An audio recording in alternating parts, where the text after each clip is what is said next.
All right, I think we're officially live now. So, first collector live stream of 2025, which sounds weird to even say. It'll take me a few days to get used to that.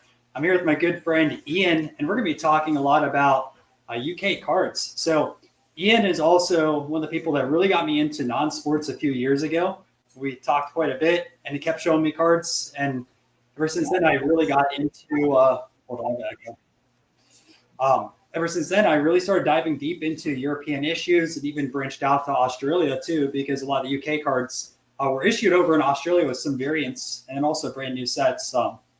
We'll dive into that today, but welcome to the channel, Ian. I know you were on here, 3 years ago or 2 years ago when we did the first episode? And yeah, something like that. Yeah, well, thank you for having me, Ryan. Yeah, it's a pleasure to be here on the live stream. That's my first live stream as well.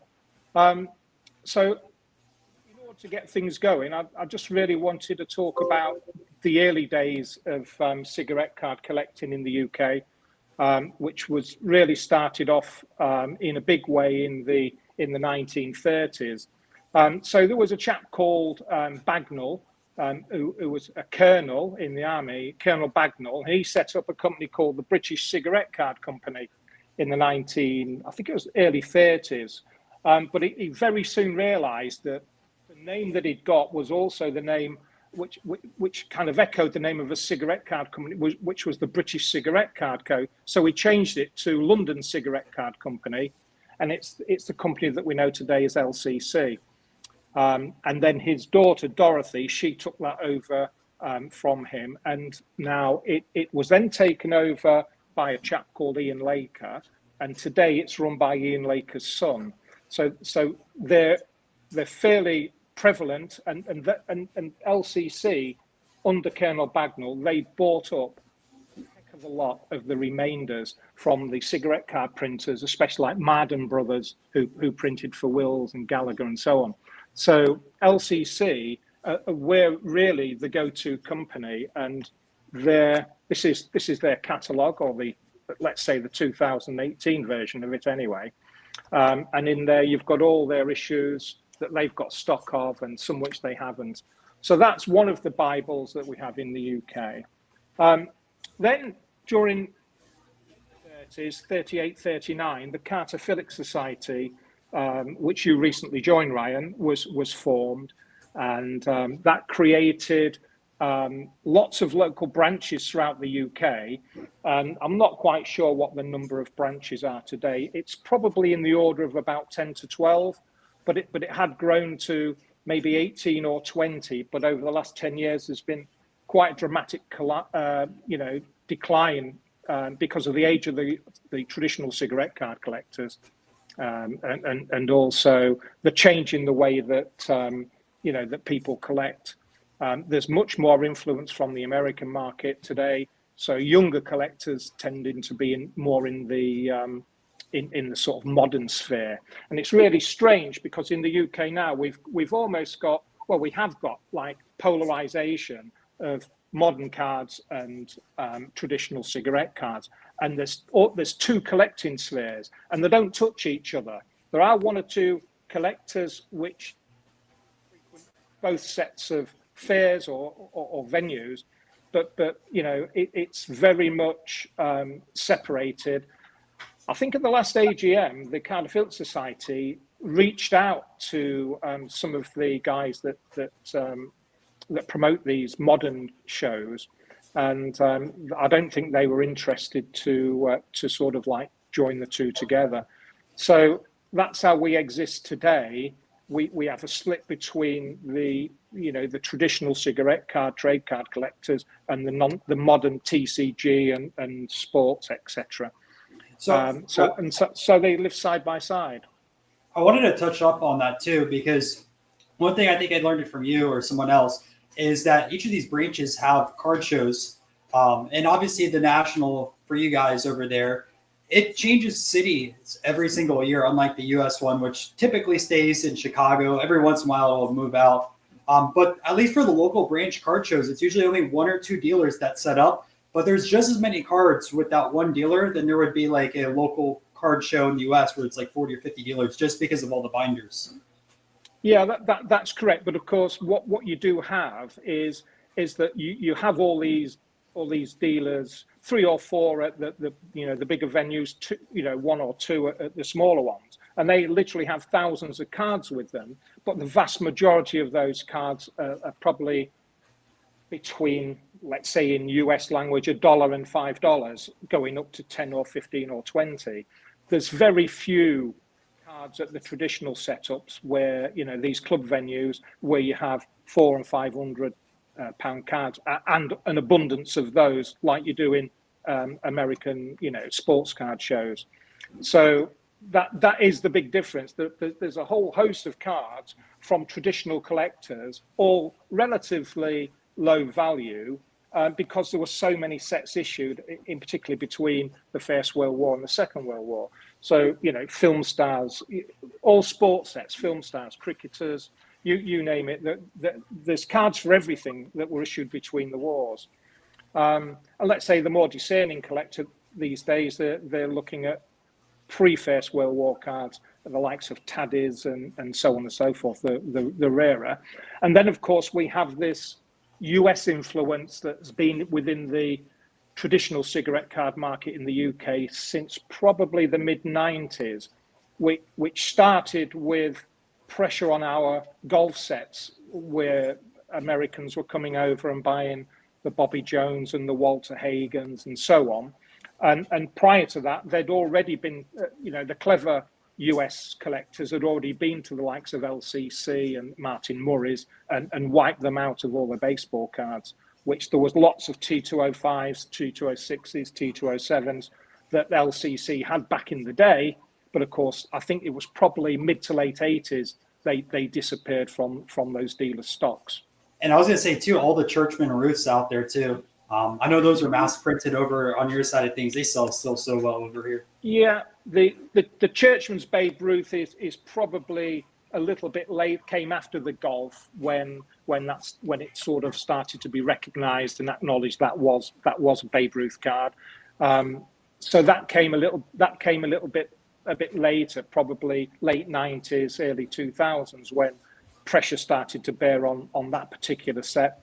Number 24, which is the American football card, and number 25, which is the baseball card. It's a generic baseball card for the sport and sports and games of many lands, but of course it just happens to be Babe Ruth, which was. Otherwise, it'd be like a $10 to $20 card, probably. Just for that. Yeah, if it was a generic baseball card, it would probably it would be in that region.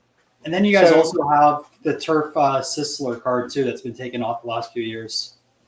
Yeah, that's number 50 in the end card of the second series. So the first series is 1 to 25, and the second, I think, sports records or whatever they call it. Yeah, and yet Sisler is the number 50 in the set, and that's had a lot. That card's had a lot of pressure as well. And to get it in really nice condition is not easy, because with it being the end card, it's taken a lot of the damage over the years, where in old collections cards were rubber banded originally, and that was the end card. So much like some of the the 50s baseball cards. Yeah. I have one person that asked a question over here. He said, "Can you explain how the Murray's card value book is used to set prices? I purchased a copy and was very confused." When Murray started his catalogue, it was based on his stock. So you've got one of the main dealers who issued a catalogue which was based on his stock. And of course, what I believe Martin did, when he had plenty of stock, he would not necessarily reduce the price, but if he wanted cards or rare cards, he wouldn't put them at a very high value. So it's always nice if you've got a low value on scarce cards that you want to buy. So I think there was 100% on that, but there's all sorts of stories, but effectively the whole catalogue was based on what he had as stock. And then there was so you'd see cards in sort of sets valued at £50 a set of 50, £1 a card, but you'd regularly see them going in auctions for £7 and £8. Well, the argument with that is he had a premises in London, he had staff to pay, he had to make a profit, and so on and so on. So, he also ran auctions. He had a monthly auction, which I'm guessing he also purchased stock from and also sold some of his stock out of. And that was another excellent way for him to, to add to his collection and to his stock, because he would charge the buyer commission and he would charge the seller commission. So he's winning both ends. And if he could buy at a nice price as well, he could buy in a lot of good stock at quite a good price. So his catalogue is in three parts, if you like. It's the first part is standard UK issues. Then midway through it moves on to foreign issues, and then at the back end of the catalogue is the UK trade card issues. And I've used it for many years. In fact, I've just got the brand new one for 2025, 26. This is the first one that I've purchased since 2007, and that's because I don't really use it in the fields that I collect. It's not much use to me, to be honest, because the cards that I need now, if they're in there, he wouldn't have had any stock. And of course, Martin Murray's passed away. I think that was a couple of years ago now.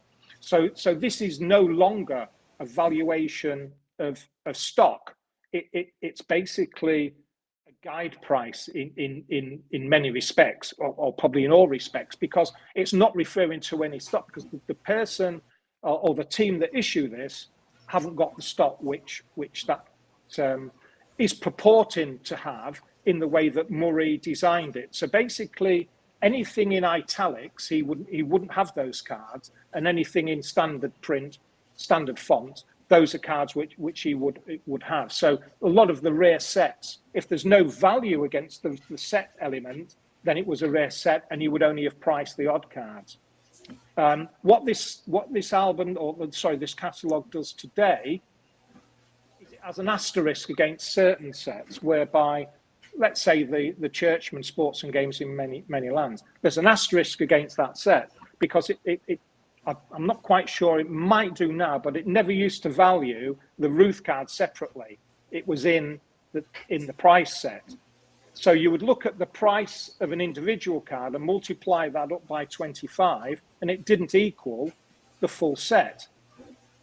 Didn't explain why it didn't, but now it tends to have an asterisk against it so that there's a premium card within that set.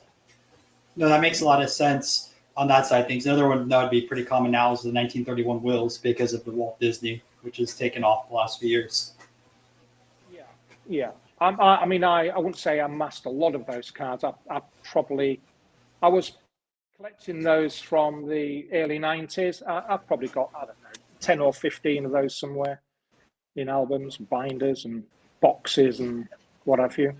And of course, it was quite interesting because at one stage, the Laurel and Hardy card in that set was deemed in the UK as equal value or more valuable than the Walt Disney Mickey Mouse card.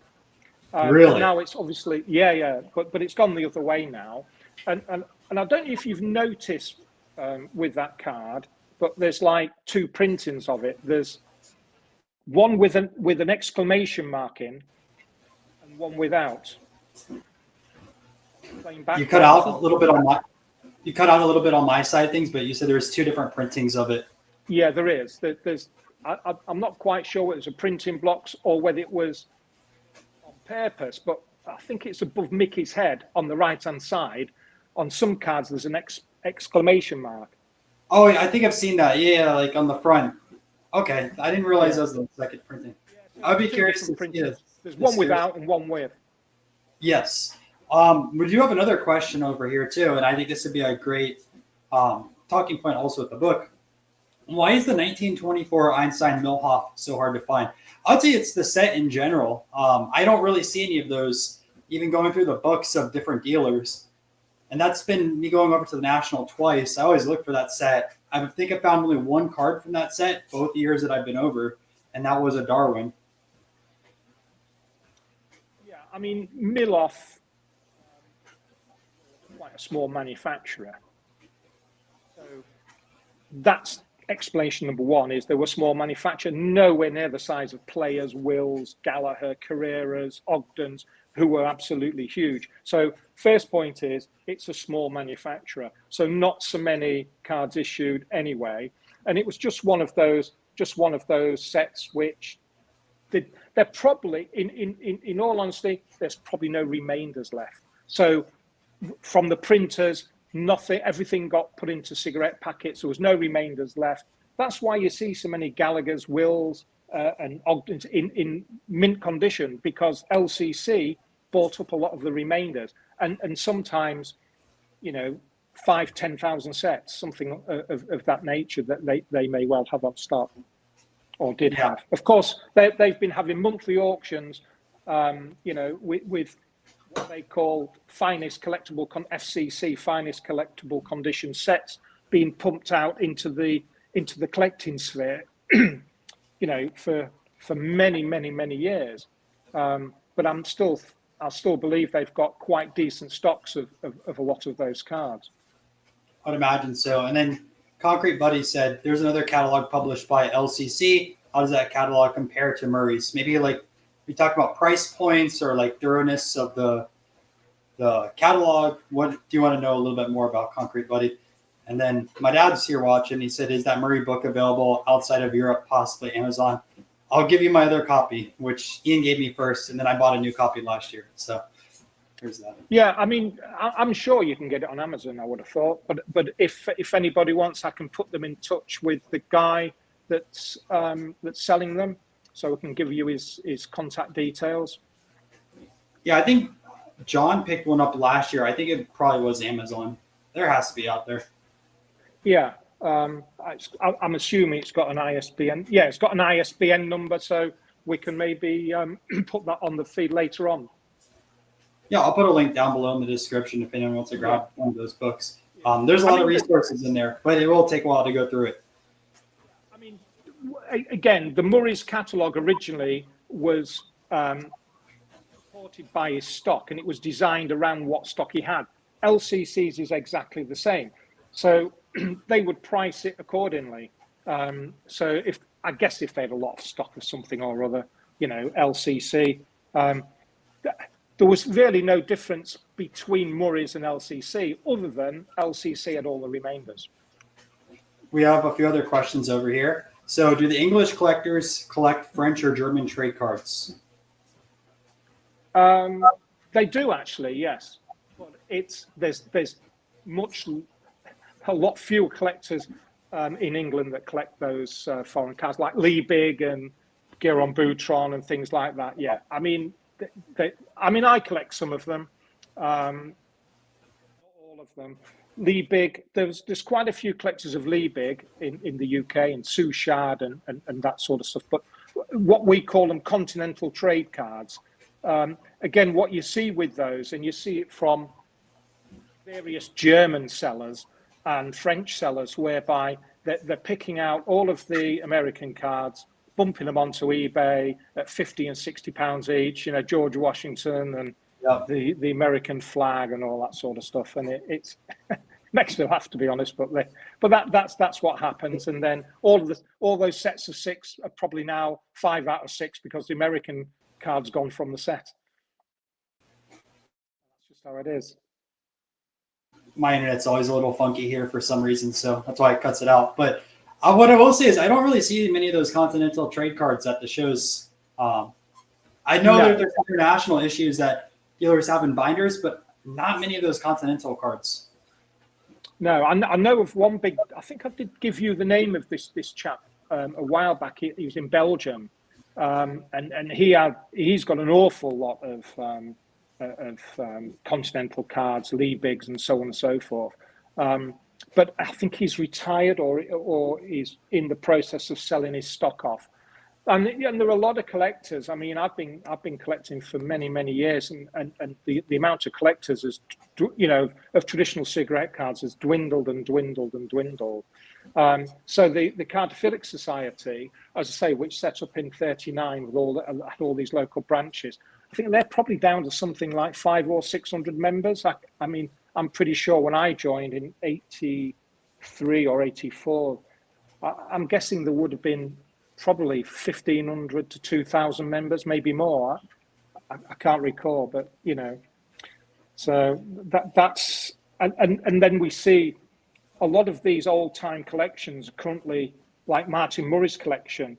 That's been, from what I understand, I'm not 100% sure, but looking at the cards that's been through Loddon auctions, which is on the sale room, I'm pretty sure that there's a fair amount of Martin Murray's collection going through there. Not 100% sure, as I say, but it certainly looks, the riches of cards which is going through that auction at the moment is just, you know, I mean, you don't see it like that. It's incredible, some of the cards that are going through there. I need to pay more attention to that auction house. I know, though, with fees getting the cards over to the US, it's like 30 to 40%, which is crazy high compared to our auctions over here. But man, that's some good stuff.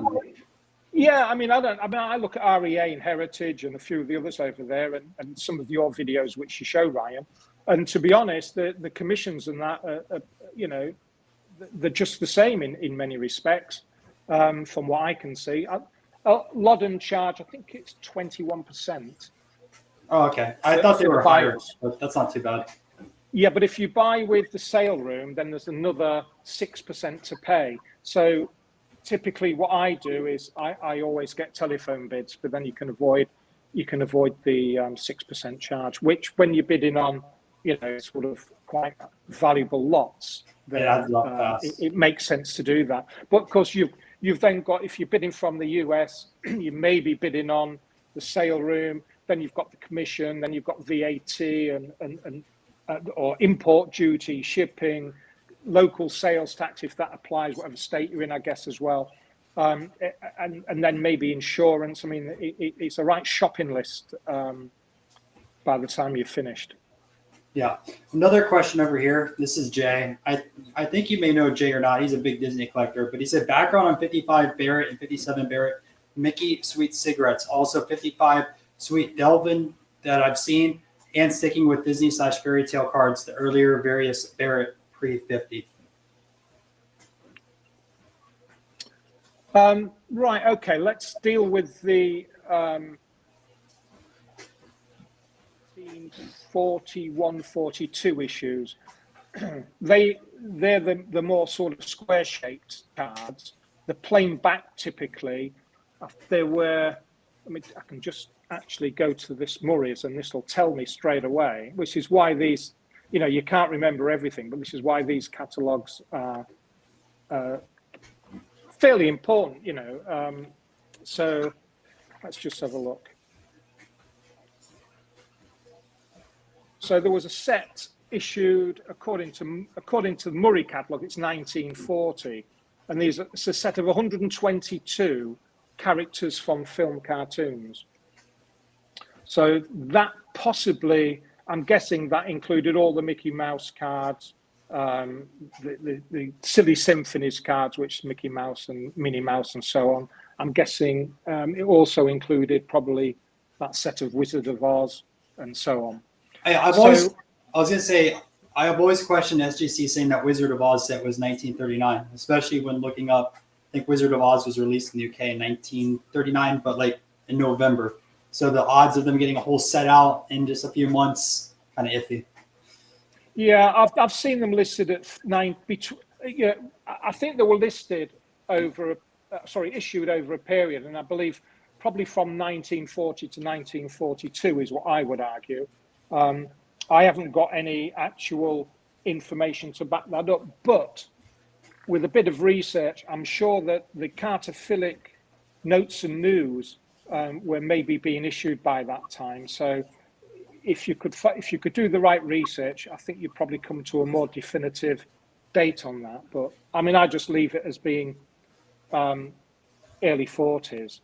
And so they were issued as straightforward plain back cards. Then there was some jigsaw style ones and also some like press out stand up ones as well. So there's different variations on that set, and they're pretty scarce, and they don't come up. They were issued in open packets, just slightly larger than the card size, with sweet cigarettes in them as well. So I guess you got bought so many cigarettes, put them in a packet, and a card came with it. The Devlin, they're basically.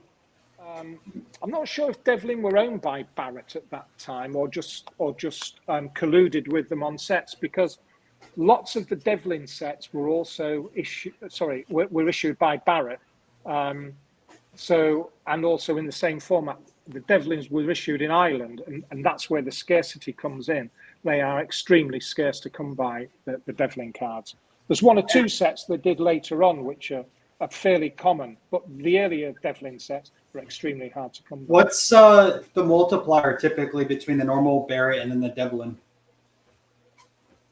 3 and 5, I would say. Got it. Yeah. Going on to the Disney fairy tale cards, I think if he's just referring to that set of, there's a set of fairy stories which were issued in 1926. That's just a set of 100, and I think that's a fairly relatively common set. So I'm guessing he's not referring to that. And then you've got the Barrett Mickey Sweet cigarettes. So you've got the squarish cards, and then you've got the standard cards with the sort of that pinky mauvey back. There's something about that second set that leads me to believe reprints on that, because there's too many sets in good condition roaming around in the marketplace. So I'm always a bit wary about those sets. The second series, the set 50. So yeah, I can't really say much more than that. I mean, they were issued with sweet cigarettes. Barrett's, that's what Barrett's did. Issued sweet cigarettes, and those cards came in the packets with them. So. We have another interesting question over here. So, is there much buzz about PSA making grading easier in Europe? Do you see it having a big impact on collecting? I think, and this is just from my opinion on this, I think it would only impact the more modern collectors. It seemed like most of the dealers that I talked to at the shows despise grading. There's a few that will grade, but there was maybe less than 5 years in total, and all the dealers had negative experiences with the grading companies. So that sits with the older style collectors of the cigarette cards, and I think they see that they've collected those cards all their lives, and they put them in binders. It's an old-fashioned way of collecting. That's the way I collect at the moment. I do have some graded cards, but I'm not sure what impact it would have. It would make life easier for the modern card collectors. It might take, so what happens today? So a UK collector of cigarette cards knows he's got the Walt Disney Mickey Mouse card, so he puts it on eBay and he gets £150 for it. Somebody in America buys it, sends it to PSA, maybe gets a 4 or 5, and sells that one card for 400, let's say. That's the way things are. So would that change? Would that make the UK dealer send the card to himself or herself and try and make it into the market that way, or would they just continue doing what they do today, just putting it raw on eBay and taking the 150 or 200 depending on the condition? I don't know. It certainly will help the modern collectors who were using SGC and PSA, CGC to a certain extent. And then there is a UK grading company, MGC, which is Majestic Grading Company or Majestic Grading Cards. And they do a reasonable job, but of course it's only got respect in the UK. It would just be another grading company in America, probably one that wouldn't be very fashionable. And of course, it's the set registry which makes most people tick who use PSA, I guess. Yep, that is That's why we see in these junk wax videos a random basketball player that's played 3 games sell for $3,000 in a 10 because someone wants to have their PSA 10 set rather than the scarcity. Complete opposite way I collect, and I know you're the opposite also. Like scarcity first, and then also second the grade. But a lot of people focus grade first, scarcity second, which I think is the wrong approach. But hey, everyone has a way of collecting. Yeah, everybody collects in their in their own way, and you know, I'm kind of an old-fashioned collector. But would I like to get a lot of cards graded? Yeah, I've got a box of cards which are all in top loaders, and there's probably, I don't know, 1,000 cards in the box, and they're all premium cards out sets. They all really want grading. But how many times I've been saying to you that I'm going to give you cards to grade, and I never do. It's I know. I think you graded 5 or 6 for me, and that was it. So, but I've got a fair few of my T206 baseball cards are graded because, you know, it's probably for me a little bit safer buying that way. But I mean, I do have a book called Spotting Fakes as well, which helps. Yes, my one book from a while ago. Yeah. Whilst we're on fakes, just 1 minute. So always out there. If you guys have other questions, feel free to put it into the chat. And if you're wondering, yeah, I'm walking on a treadmill right now, so that's why I'm moving. So as we're talking about fakes, your attention before, but I just wanted to show people this is the one thing I learned from you, because I had no idea about the fakes in this until you told me. The Valgum. So this is the Valgum set for those who don't know it. So you've got 3 cards of Marilyn Monroe. We've got Elvis, Little Richard, Louis Armstrong. You know, it's a lovely set. So these are the originals, and the originals, I don't know if you can take this up. There's an original back, and then, so the original back is this one here, and it's got red veins in the cardboard, plain back. We've then got the repro set, which is by this company called Dutch Valgum by Movie Star Card Company. And then you will see some other cards plain back, but they've still got this hashtag number on. Now, hashtag numbers never came out in the 60s. And a Dutch company producing cards wouldn't call themselves the Dutch Valgum company or something like that. So, or the Movie Star Company with the copyright on it.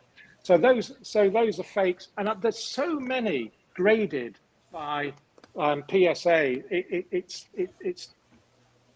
to me it's such a shame people are paying out money for the Marilyn Monroe cards from this set, which are all fakes.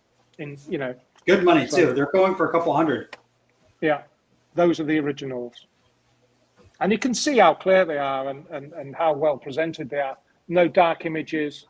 And then when you start to see the images on the repros. Low quality. Lower quality, yeah. Yeah. There is even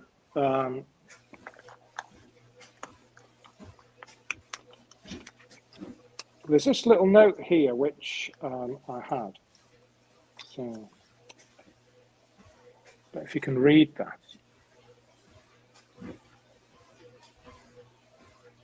Yep, reprint form.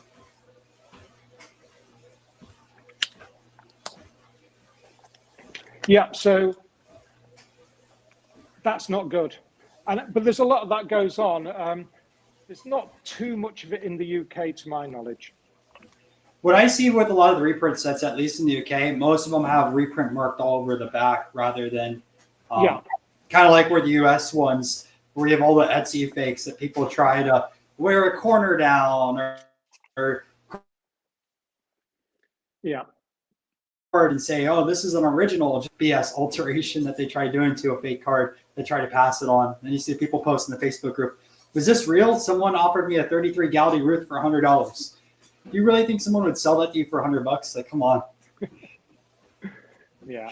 Yeah. It's always pretty funny. What I will say, I don't know if he's left yet or not, but Sal was in here. He said, "Ian is the man. Good to see you on here, mate. Just stopping in for a minute. I'll have to watch the whole interview later."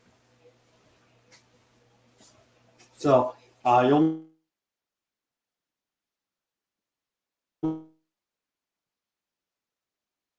Are you there? I don't think you guys have met face to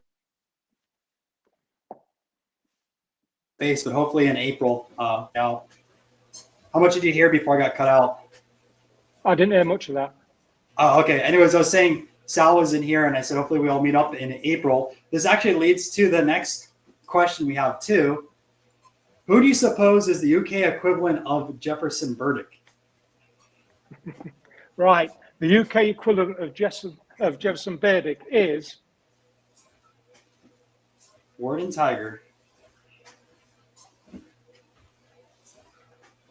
he was the president of the Carter Phillips Society for many, many years. This is the guy that has his collection housed in the British Museum. And he had he had the biggest collection of cigarette cards in the world. He was in the Guinness Book of Records. This is his autobiography called Burning Bright.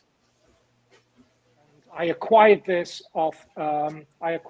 book off a long-time collector called Gail Stafford, who died probably 15 years ago. And she was a very small lady, but she was and she collected cards in a very big way. So on the inside page, there you can see. Whoa. That's Personally cool. written to and signed by Edgar Wharton Taggart to Gail.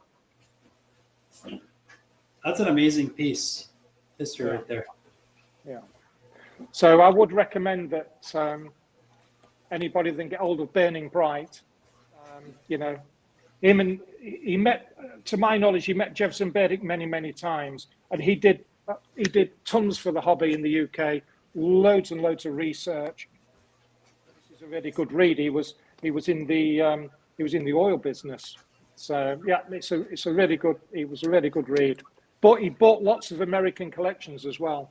He did the biggest old judge collection too. And why I brought that up is Sal and Ian and I are actually working on part of a project helping document that. I haven't talked too much about it yet, but once that project gets a little bit further along, there's gonna be a few videos on it, and super excited to work on it. It's just seeing some of the cards originally out of the boxes at the museum. It's insane level of quality, and I was speechless on that first video that I saw. So when we talk about the work that Wharton Taggart did, of course he was very instrumental in putting together many of the Carter Phillips reference books. So the Carter Phillips Society issued lots and lots of reference books, and to any collector in the UK, because of the abundance of issues, these are vital, especially when you say, for example, talking about guinea golds. So this is the first 1959 issue. It was a limited edition of 500. This is number 427.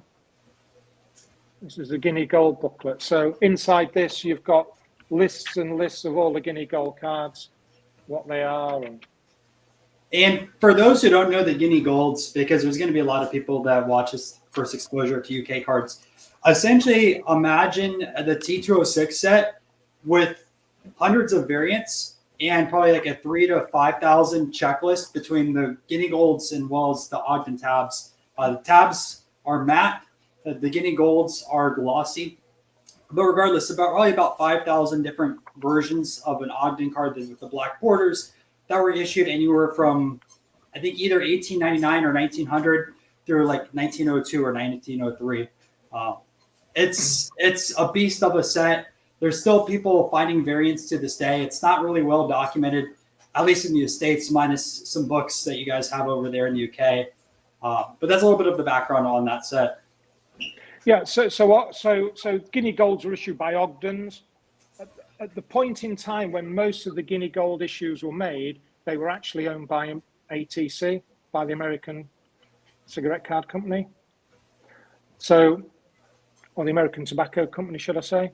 And then they were sold in the tobacco wars. They were sold back to the Imperial Tobacco Company in a settlement to stop all the tit for tat, pricing wars going on and so forth. But that's a typical page in the book where you can see the cards. And you can see some soccer players in there, as well as cyclists and cricketers. Yeah, these are all photographic style cards with a glossy front. Which I will say, if you see a nice Guinea Gold online, sometimes the scratches do not appear until you see it in person. So it might look perfect online. You get it in person, it's going to be all scratched up. But that's kind of normal. One of the things which is really interesting about the UK shows is you guys use tweezers to pull out cards. So with the glossy,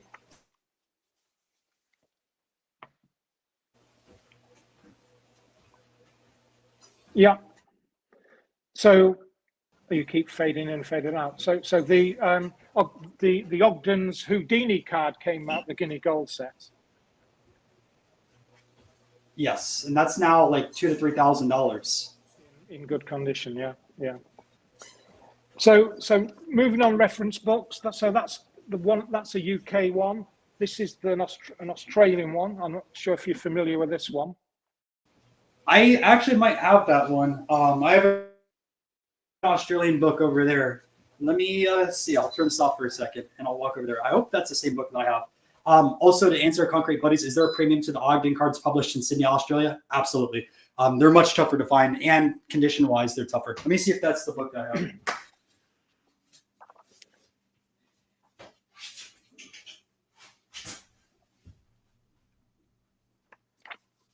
Yeah, there was millions of Ogden's cards printed in the UK, and in Australia the market was much smaller. But they didn't. There wasn't that many Australian sets issued. See, I knew that book looked familiar. Okay, great. I have one as well. What's his name? There's an Australian collector on Instagram I talk to all the time. Is that Stephen? Is it or?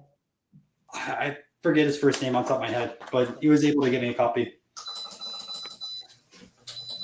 But anyways, this book is awesome, by the way. You might be able to find it online, or you'd have to pay a little bit more to grab it. But I mean, it's very colorful. But it's got the good thing with it is, Ryan, it's got the checklist as well. Yeah, no, that's what I was saying before I cut out. The checklist, and kind of like the UK catalogs, it says the value, but you can kind of throw the value out. Yeah, the values. But these Australian, these are beautiful cards. These remind me of some of the early baseball and early soccer cards. These Aussie rules cards. No, they look great.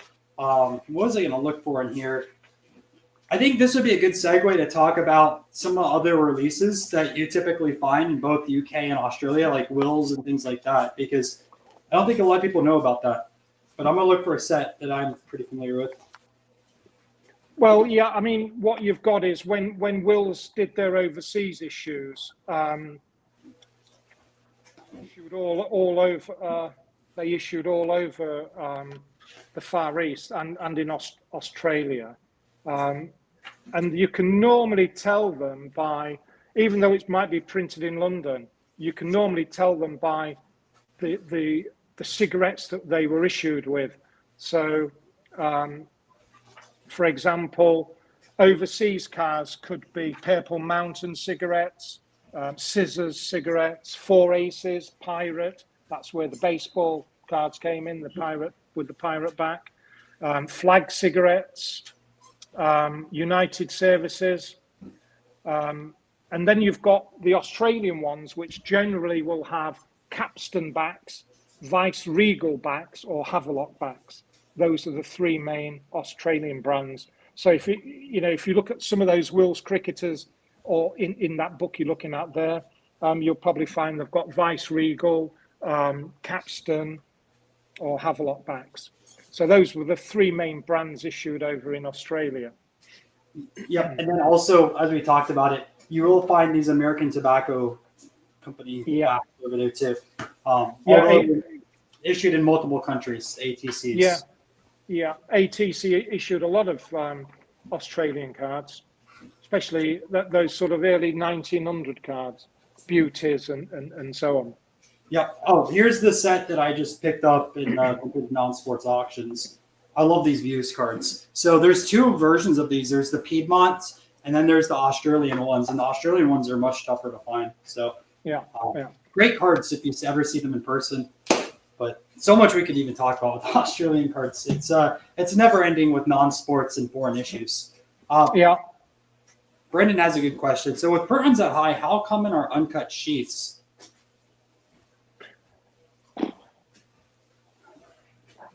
Uncut sheets are fairly rare in the UK.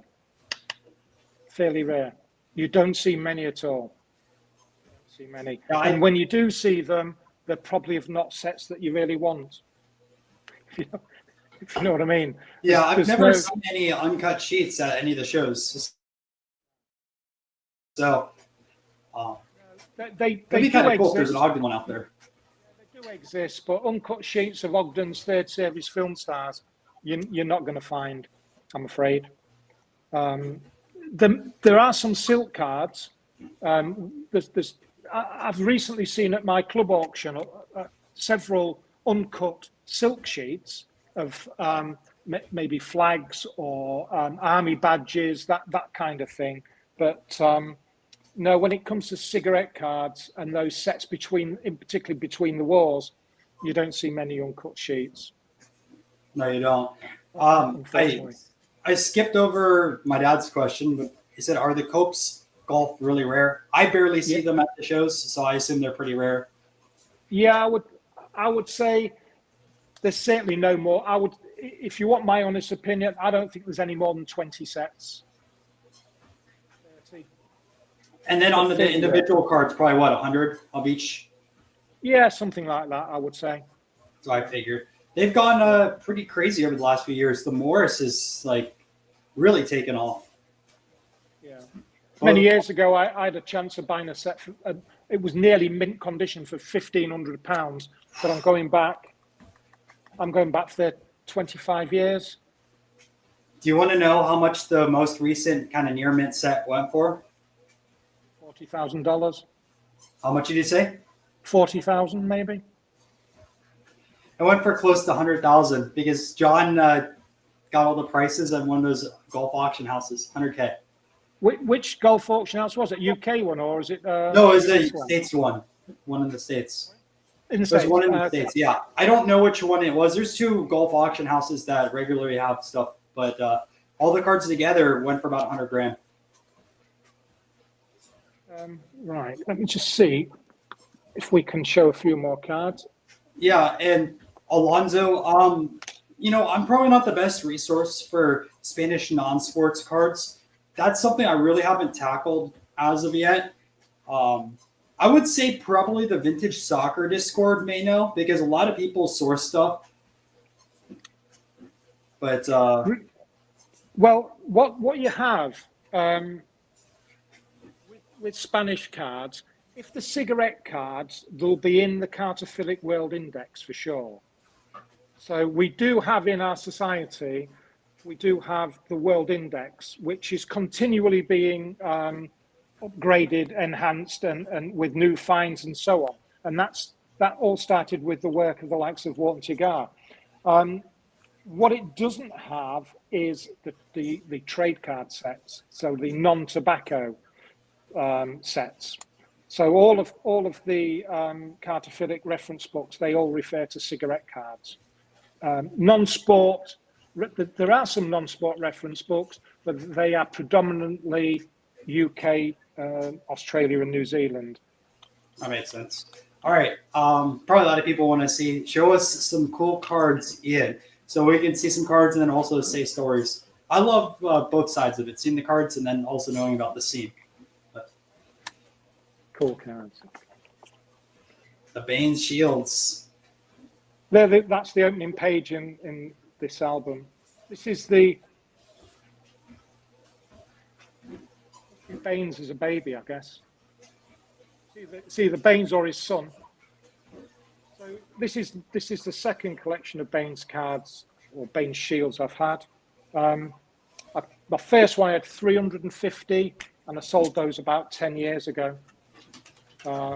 So now this is the second collection I've put together. So.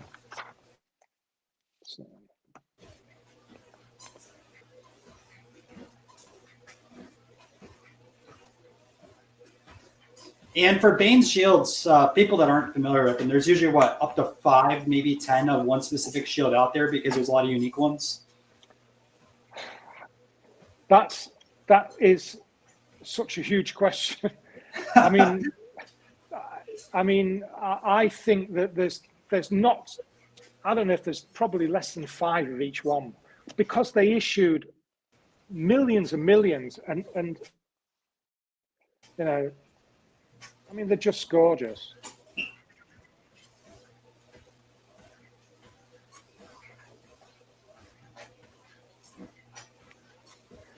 The Varden one that just sold. I don't know if there's any more than 3 of that around. And the golf ones just recently sold too. John picked up the Varden. The Varden. Like I say, I don't think there's probably much more than 2 or 3 of those around. Yeah, he made a great purchase on that one. Yeah, no, that's for sure. Golf. And they made Bane's shields of predominantly soccer, I'd say number 1. Soccer, football, I should say. Then number 2, cricket. Then probably 3, golf, and then 4 non-sports, you would say? Or is there you put them in a different order? No, I would say it's probably first, rugby second. Oh, rugby. I forgot about rugby. Yeah. So nice.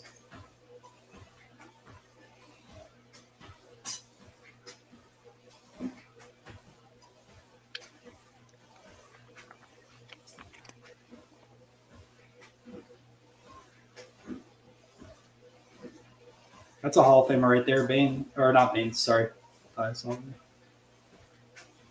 These are just generic ones. Yeah. But the golf they're so hard to come by. The ones that I've got, I've never seen other copies of them.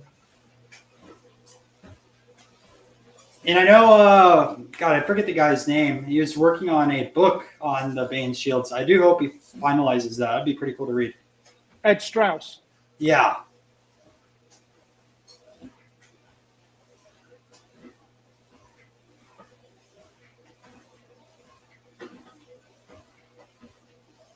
And of course, I'll just show for the hell of it. I'll show you some of the couple of rugby ones here. Yeah, let's see him.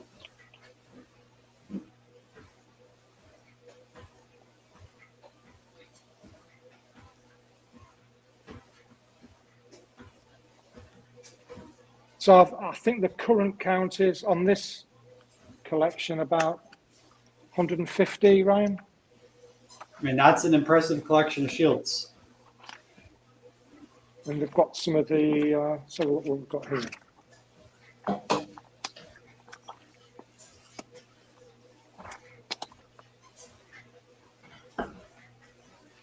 The thumbnail right there. I think the military, don't see many military ones. No, and I was going to ask you on that side of things, is there, like, who's the biggest historical figure in non-sports side that's in a Bane's shield set? To be honest, I couldn't tell you.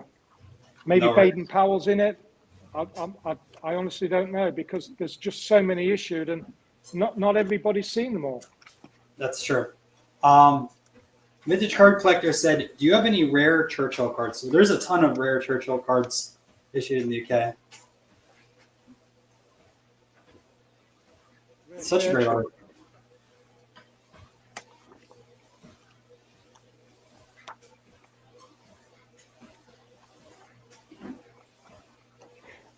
Yeah, I've got some like there's. I'll just show a few cricketers as well, just to level the field out.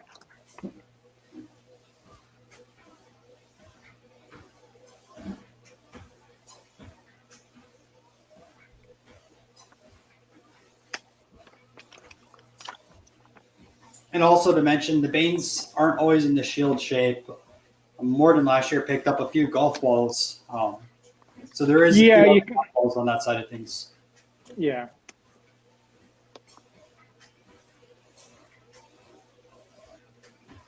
Admiral Jellicoe. Nice.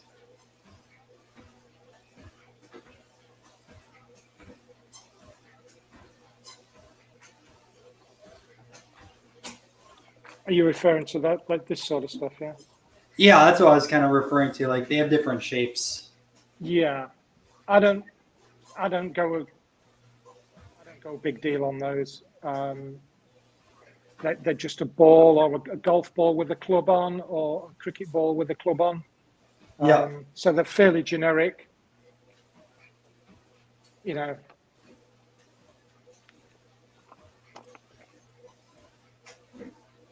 best condition. And then, strange enough, after that, this is how my collection seems to be. The next page in this album is that. Some baseball. How about that? They look like they're in good shape too. Yeah, there's some decent ones in. I'm a few short of the set, but I have got. I think there's a. I think there's a Matty in here somewhere as well. And while you look for that real quick, way out of left field, what's your opinion on stereo views? I personally haven't even tried to look at them. There's just so much that I'm already going after on the non-sports side of things, but I don't know if you have a different approach. Look at that.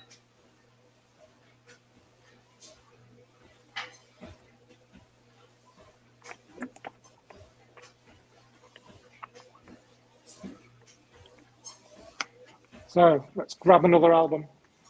Yeah.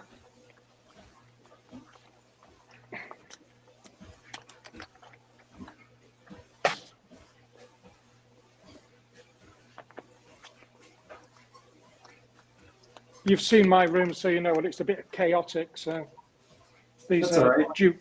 Duke's coins, not necessarily English cards, but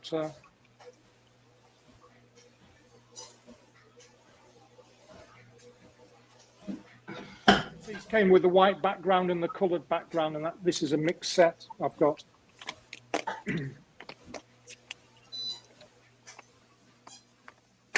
I still love Duke's designs. I think they're one of the best companies out there for them. There's a few more. These are in the wrong album, but there's some of these heroes of history there. And then I do have a big collection of silks. I know you like the silks. You which one did you show me that one time over there? You had large Washington, right? Yeah, I've got the Washington from the general set, which was issued with the G-size baseball. So you have the generals on the top, and then the baseball players, Cobb, and so on underneath them. Yeah, and I think there was 5 generals in that. Generals, yeah. So I think it was 1930s, Players issued a set of characters from fiction, including Alice in Wonderland, Sherlock Holmes. This is a card that's not in the set, but it appears to be one that was never issued locally out of Jungle Book.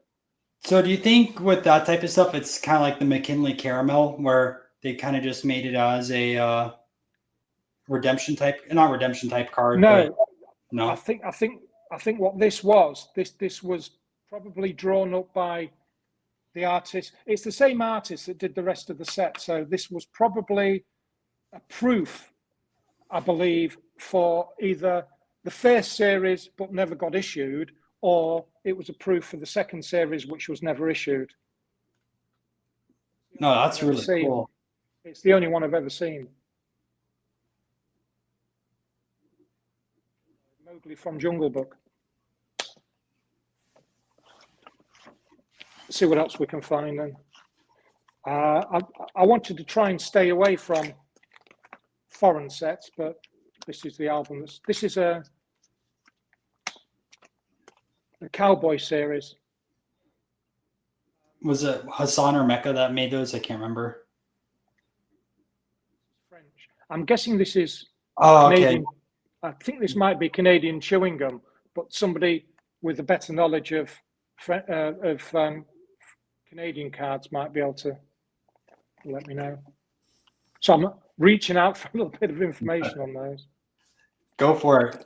Any of these foreign issues. There's a lot of different collectors in here that will watch it. So. And these are the that's a set of papoose gum animals.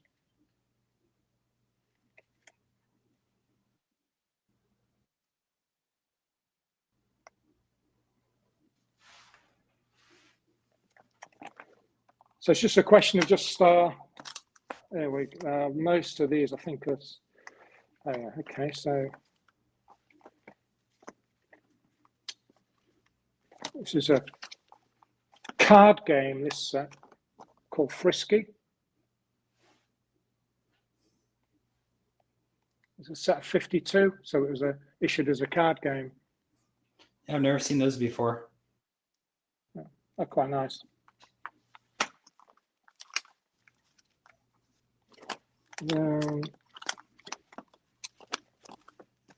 So everything in your collection can't be a premium card, or it can't be a Walt Disney or a Walter Hagen or a Bobby Jones, whatever it might be. So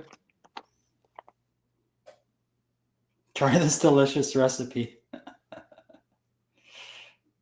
I mean, these are quite scarce cards, these.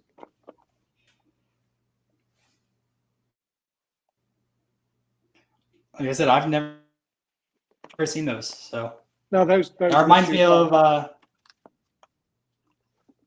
those one of the sorry? I was gonna say one of the trade card manufacturers in like the late 1800s had a bunch of food recipes on the back of cards. It's drawing a blank right now though who it was. Might have been Liebig. Yeah, I think it was Liebig, yeah. So for World War One, Wills issued a set of recruiting posters.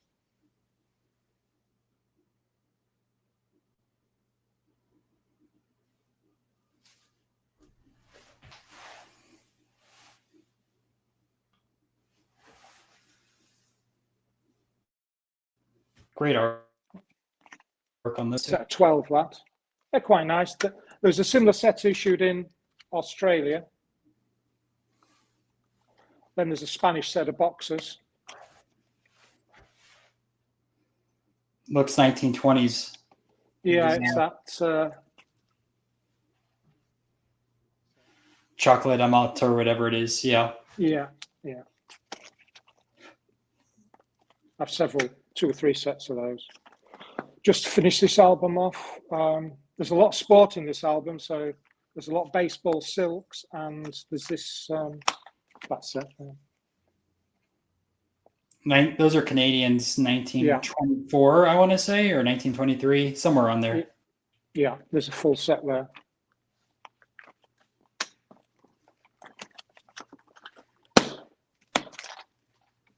You did get a question. Someone asked, any Washingtons or Lincolns in the albums nearby that you can show? Let's have a look. Possibly. There's a hell of a lot of film stars. Which I'm surprised the film stars really haven't taken off minus Monroe yet in the US. Yeah. Although if they ever do, you probably have the best collection of film stars out there from the stuff I've seen. It's a big collection of film stars I've got.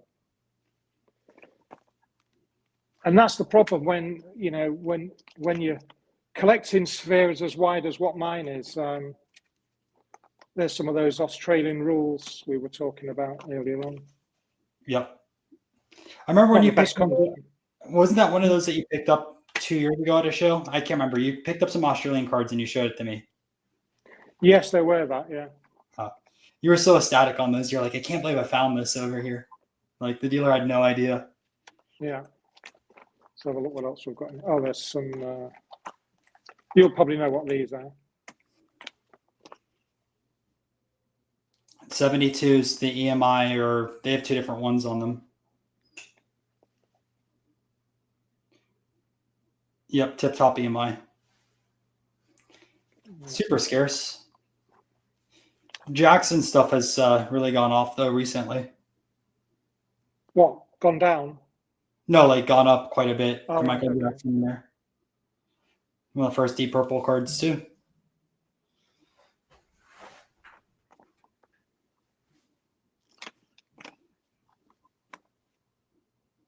Yep, that's the one of the two. He has two cards in that set. Oh, he does. Okay.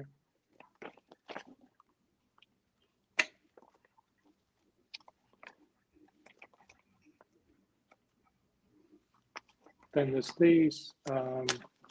Part of that set are these cards. I didn't know that. I've never seen those before.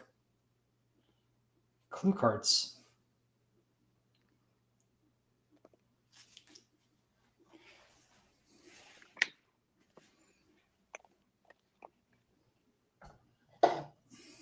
It's pretty cool. I didn't know those existed. I would assume a lot of them have been trashed too.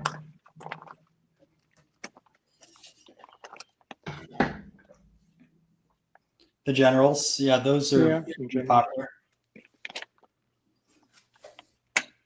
Well, these cards here. Sorry, these. There's a whole load of early tobacco companies did this set. Beauties, and that's the backs. I mean, some of the early UK cards, the backs are better than the fronts. It's the same with T206 cards. There's some backs that people pay more for just for the back than the card itself. Yes.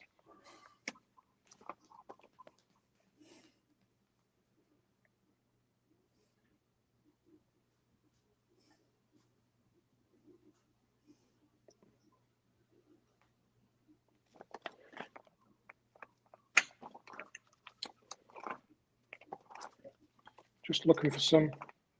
Oh yeah, I want to show you these. I picked these up recently.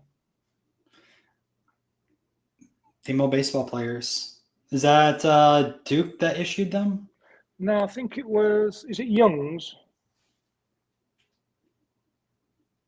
It's the It's the one with the what do you call it? Backs. Oh, I'm not too sure. Fixture backs. Baseball fixture backs.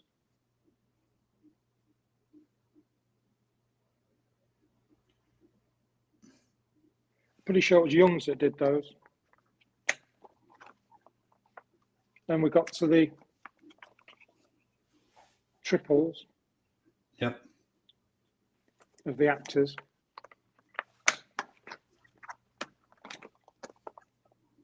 Pirate tobacco. That's pretty cool. They have the box on there too. Yeah, I mean that's what it's all about. It's just about those three pirate boxes at the top there. Then we had a company called Price's Candles. They issued this set.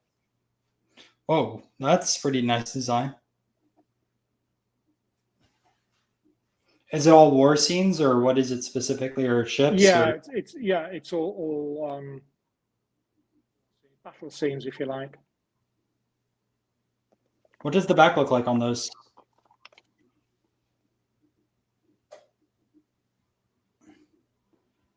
It's pretty nice.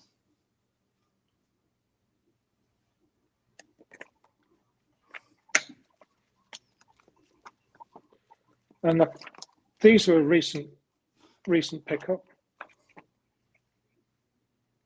Yeah, I saw you posted that one. What year is that?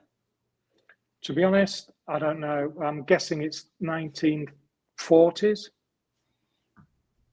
What was the manufacturer?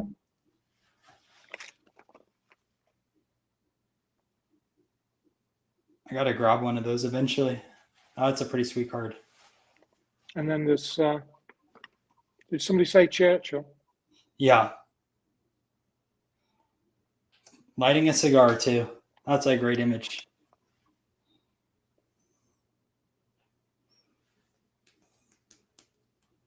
I've got a postcard with Churchill's Battle of Britain speech on it. Really? And oh yeah, it's one of my favourite cards. Never in the field of human conflict has so much been owed by so many to so few, and all that sort of stuff. Do you have it nearby, or if not, no worries. I'm curious what that looks like. I might be able to get it. So there's Huntley and Palmer's. They did a lot of issues, both that were issued on the continent and in the UK. So I always think of the gold border cards that they issued. yeah, the sports ones, yeah. But they also made non-sports. I have a Gutenberg from Huntley and Palmer. Gutenberg, yeah. I've got that one. That's a nice card. That is actually a pretty sweet one.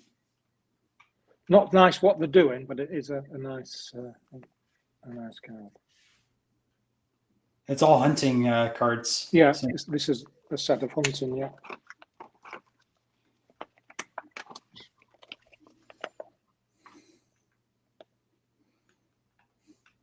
just great artwork overall. Yeah, the Huntley's cards are extremely nice, and they're very, very collectible over here.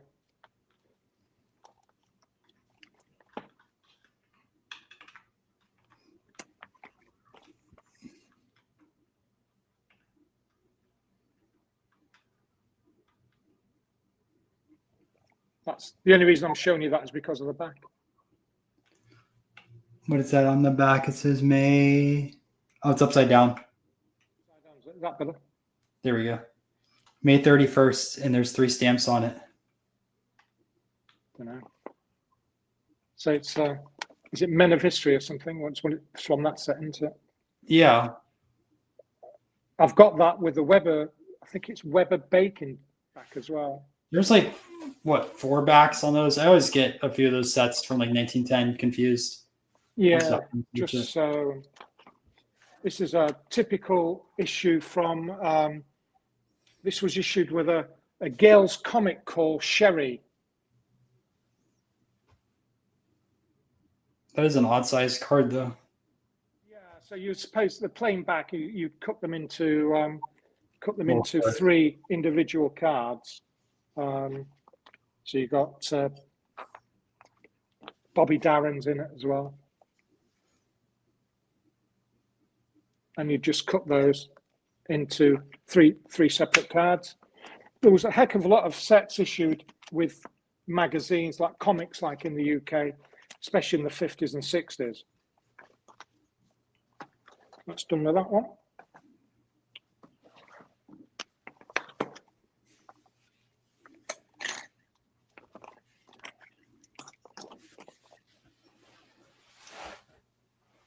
You got the Donald Bradman right in the center.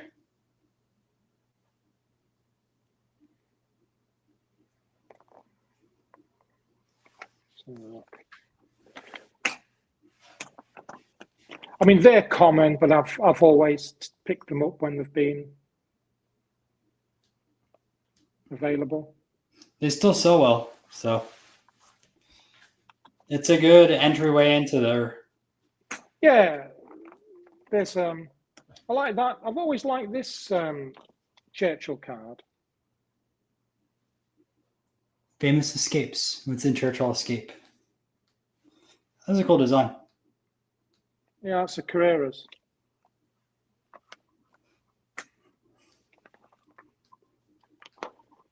Oh, I've got so much shots these.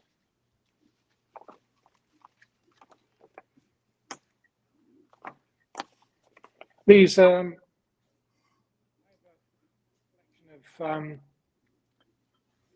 Cross cards. So anybody, that's the highest distinction you can earn, military award you can earn, is the Victoria Cross in the UK. What's yours over in America? Is it? was it like Medal of Honor or something like that? Something like that, yeah. So I have a collection of these. I think these book about £80 each over here. Oh wow. The Taddies, they are. Well, that makes a lot of sense. Yeah. The Taddies are very tough to find.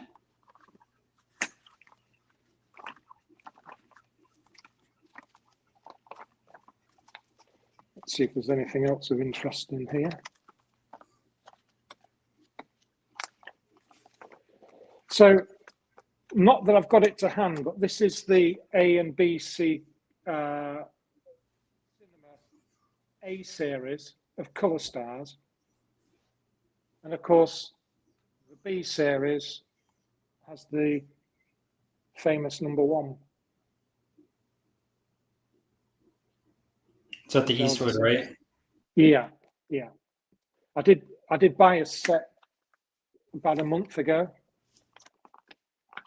with Eastwood, with that set. These are just issued by one of our local, like a local council, county council. It's just comic cards, really. But it's another UK trade. Those are some kind of odd cards. Yeah, they're sort of like health cards. They are.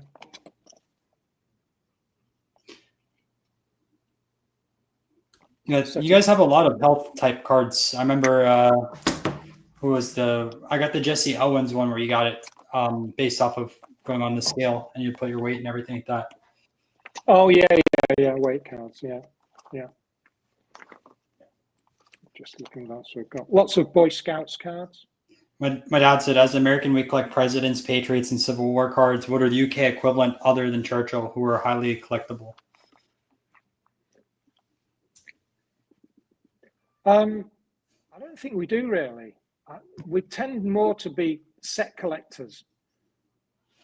That's where we are. We're set collectors, and where this individual card sort of thing comes in, that was all kicked off by the Americans plundering our sets for their cards.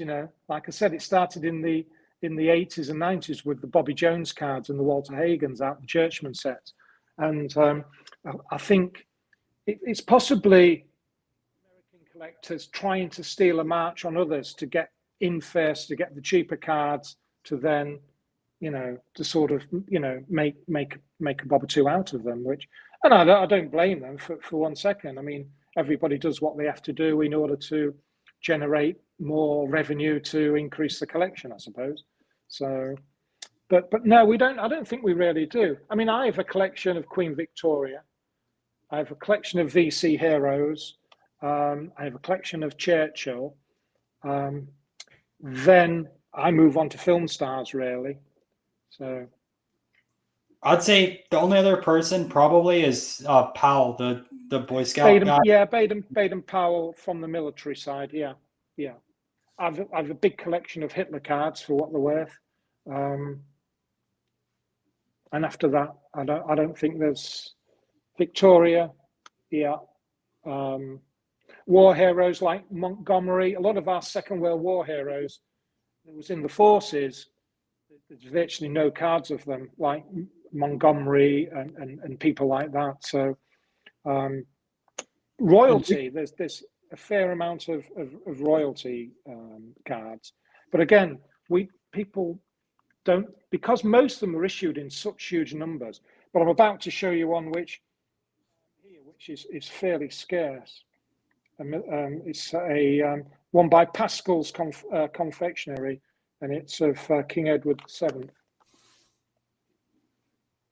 That is a great design, Isn't it? 5 in the set.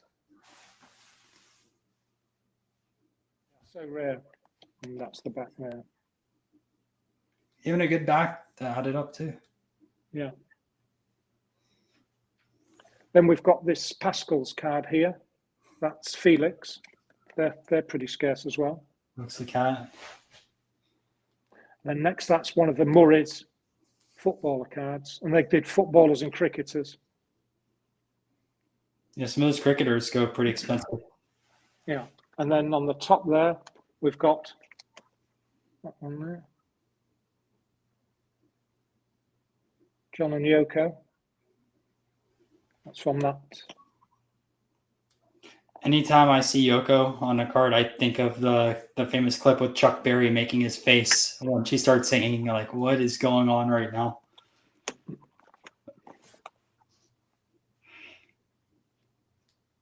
That's a Pascal's Baden-Powell.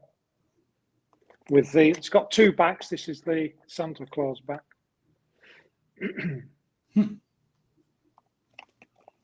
There's a few others now.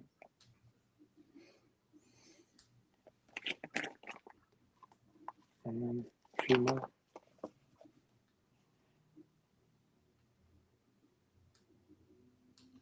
And there's the backs.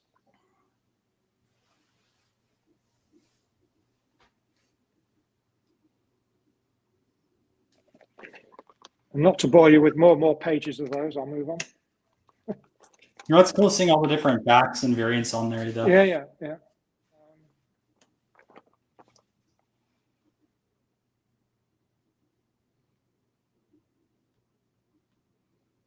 That's famous football manager Bill Shankly.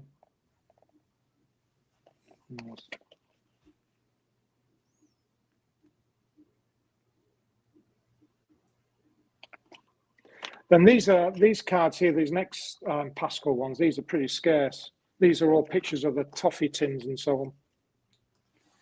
Yeah, I've never seen those. I wasn't even familiar with Pascal, so now it'll be another one I have to look for. Yeah, well, they are nice cards. You know, if you're just a normal collector like I am, and everything doesn't have to be a Babe Ruth equivalent, or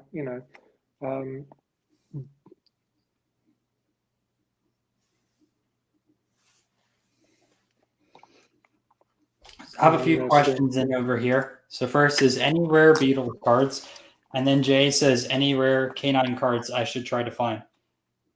Any rare canine, like dogs? Oh God, yeah. There's a lot of rare dog cards. Jay, also, I was gonna say, Jay, you might like the Ogden cards to start with for some of the dogs. There's quite a few of them out over there.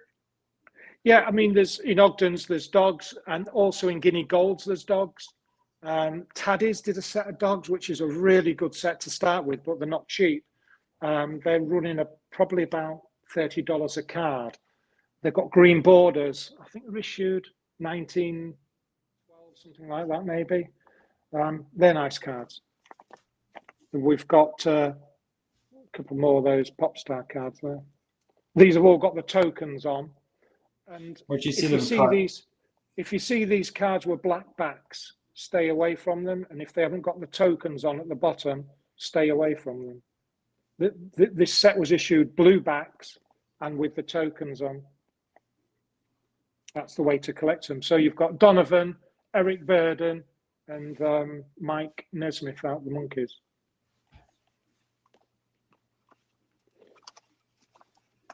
So we'll see what else we've got.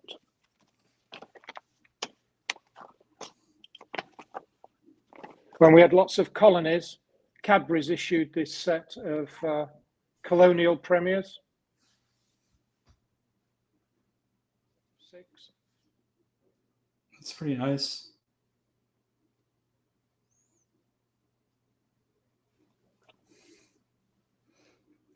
Cadbury's once again.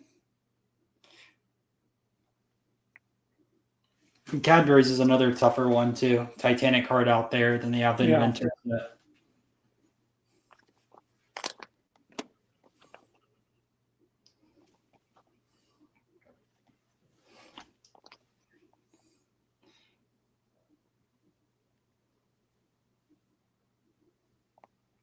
Roundtree's chocolate's really tough to find also.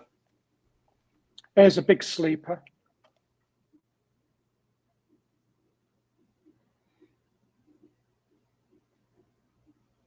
Seen the Cadbury's Titanic. You have to grab that one still. What, the Cadbury? Oh no, the other one right there. This is the Roundtree's. Roundtree's, yeah. Sorry, so I get that right. There it is.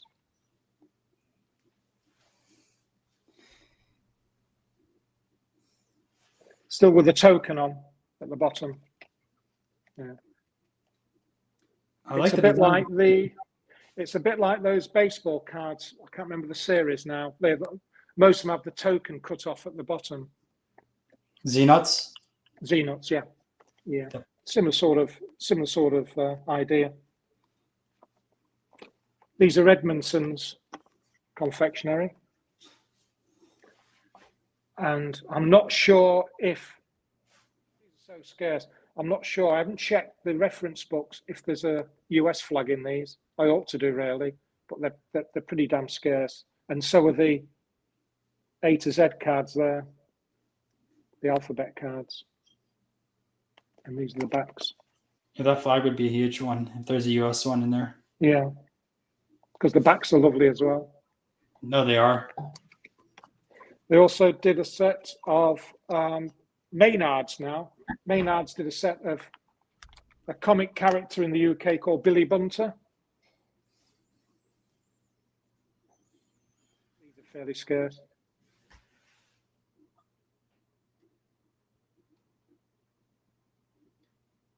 And there's one in the set for Sal in the middle there.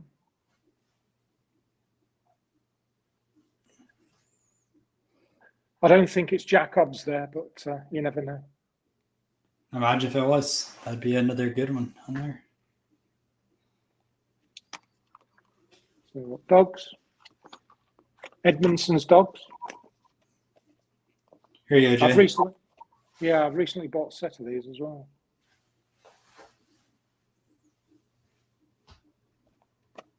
And Edmondson's War Series.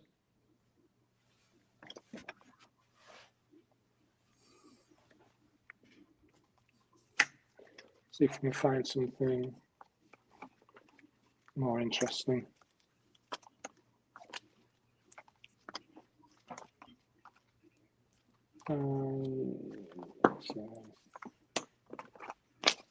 These are the Cadbury's Inventors. Yep.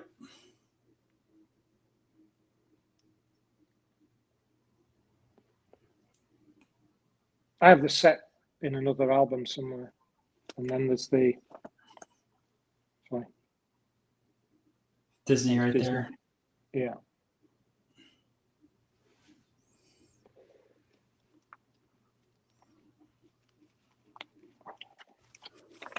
That's that one.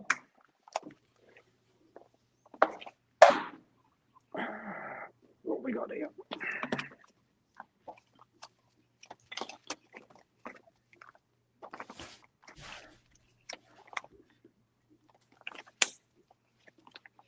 And then if anyone has any other questions, just feel free to put that in the chat right now too.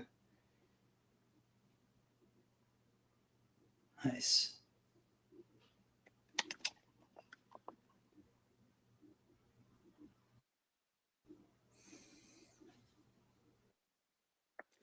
And there's a few other.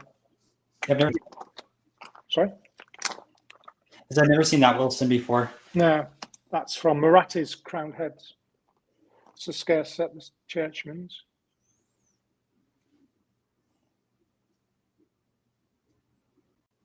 These are very early and very rare.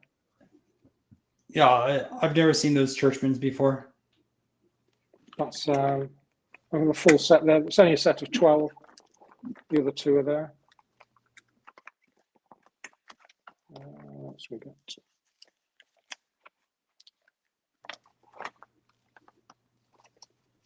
Oh, this is a. You're familiar with these, I think. Let's see. It's, Madison. Yes, they have Les Paul in that set. Yeah, Les Paul. Is that the main card in that set? Would you say Les Paul? I think there's Fitzgerald too in that set, but Les Paul is probably the biggest one. That's the Les Paul. Yep. With the guitar there too. It was just an iconic one. Sinatra. Sinatra is the other big name in there too, although he has a lot of cards earlier. Yeah, Nat King Cole. This is I think I showed you these, but this is an interesting set.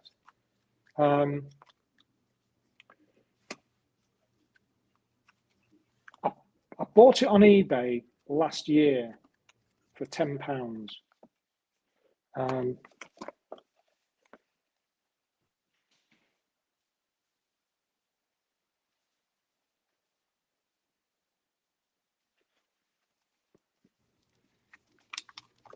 So let's get these. Oh yeah, I remember that one. That has the Einstein in there.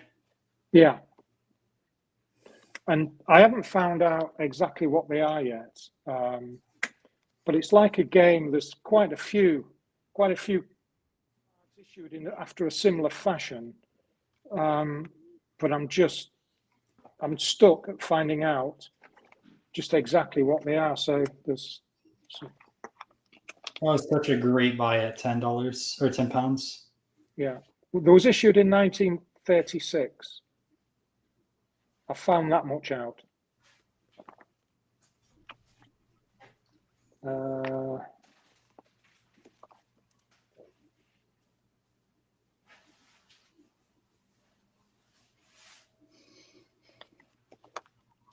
There's some boxes somewhere. Yeah, here we go.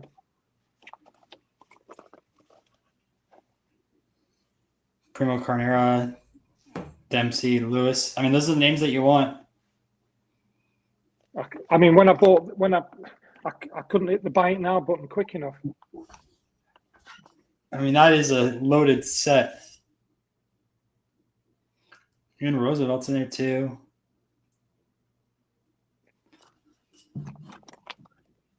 And the other thing is, Ryan, I've never seen another one. I've never seen it either. The Einstein is still so cool.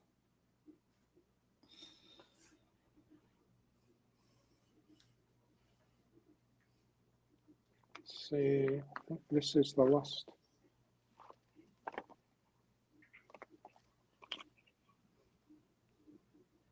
Lindbergh.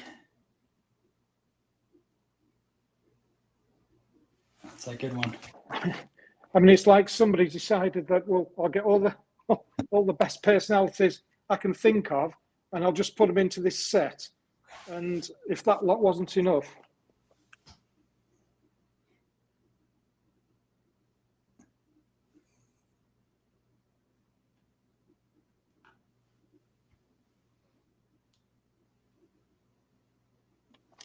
The only thing that the set is missing is some of the baseball players from the 30s. yeah, I mean, and the reason why that is, I'm pretty sure this is a continental European issue. It's a game, and there's lots of them issued today, and I can't remember what they call them. It's like where you have a set of 4, then you have to make the setup. Oh, is it those larger, oversized ones that they have that has like all the pop culture stuff? They call the set. I've just remembered what they call the game. Sorry, they call it quartets.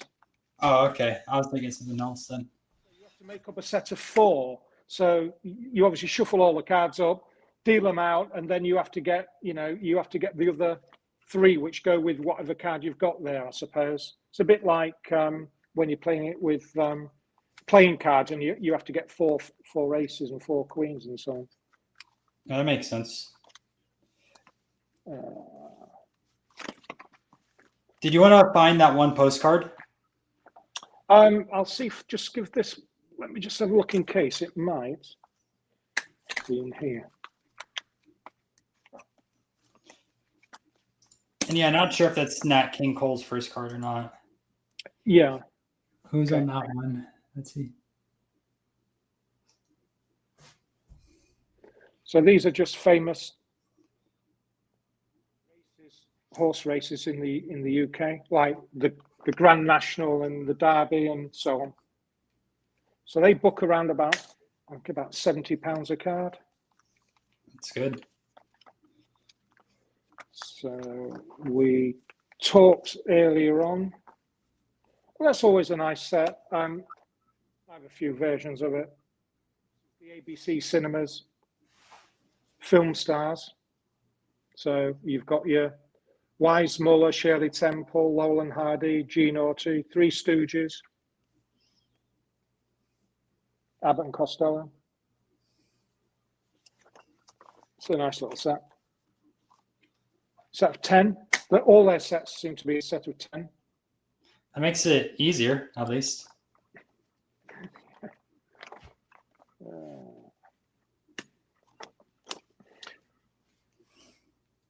There's a Imperial Tobacco Company of Canada Notabilities set. That's the Churchill card. And They also have that design. big pun.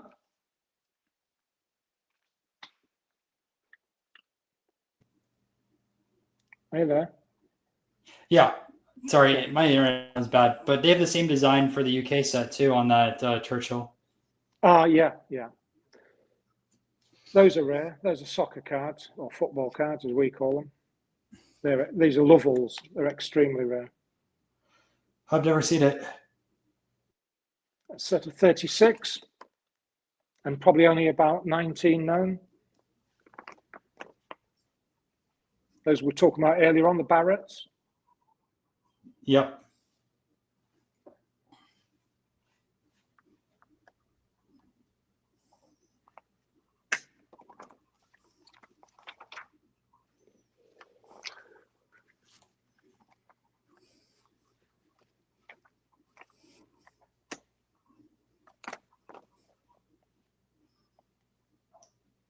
The Darwin, which we were talking about a little bit earlier.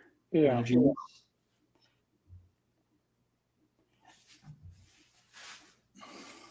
There's some VC arrows.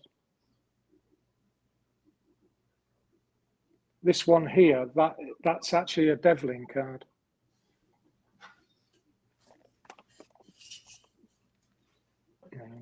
Irish Patriots. That makes a lot of sense. They're scarce.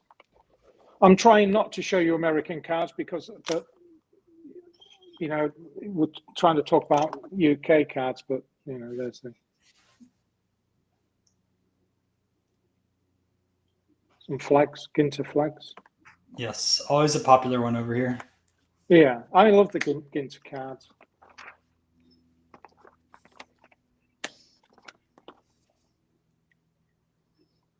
The silhouettes. They have Grace in that set. Yeah, that's Sarah Bernard. And there's some more interesting backs.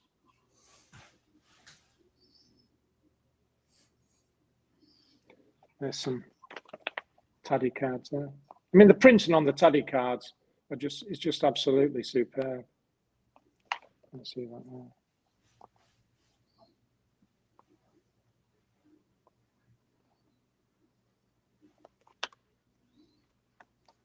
Oh, what was that? I just missed that. Autograph set. Charles 1912. Dickens. Yeah, that's the Charles Dickens card.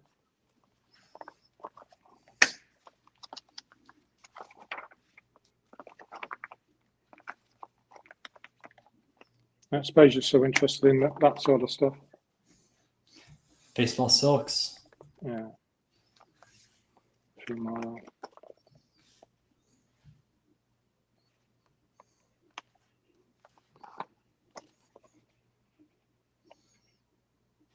I'm only showing these because they just happen to be in the album. That's all.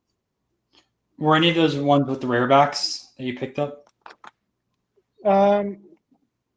No, I don't know if I have got some rarebacks, as you know, but they're not in this album, I don't think. This is a broadleaf, that one. That's fairly scarce for that back. For the 207. Well, the condition overall is it's pretty good. They're all raw, as most of my.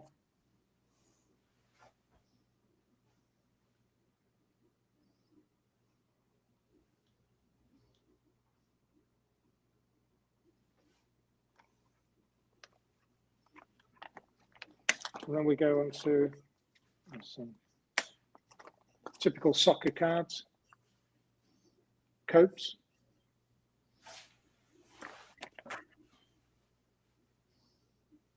And some more. They're just O-backs, those. Let's have a look.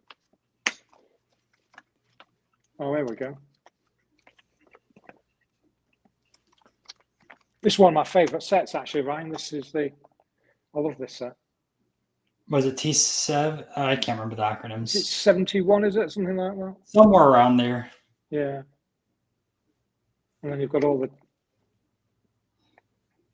different variants. backs. Tons. I don't think the master set's about 7,000 cards or something. Yeah, I someone posted about that in the non-sports group. I can't remember who did. Then there's obviously they did the flags as well. And we've got, you can see these.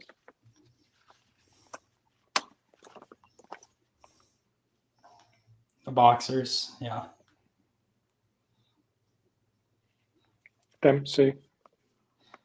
And Carpentier also. I'm surprised that they have a long following yet.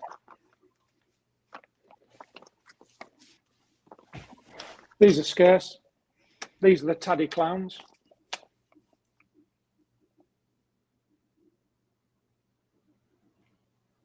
People have no idea how expensive those cards are, though.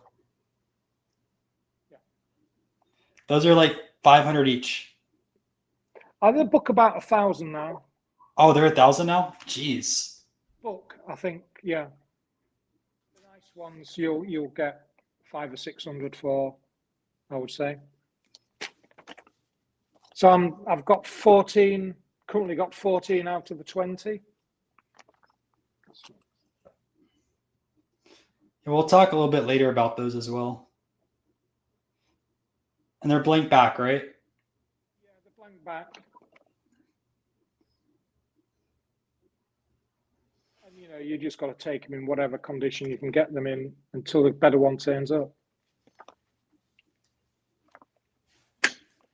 But they're nice. This is a set I really like and I think is underappreciated.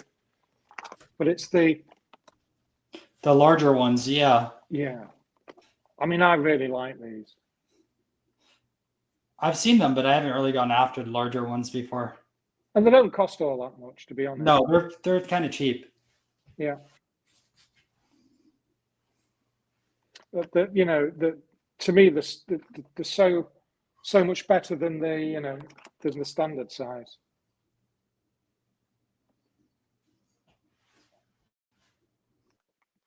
And then there's got Edison and Franklin. But finding them in nice condition because of the size, that's a different matter. Don't know. And then there's the set which was the A and B C gum set, which was dedicated totally to Churchill. So he had his own set. So just trying to find you a decent page. That's not a very good page. Turn that on.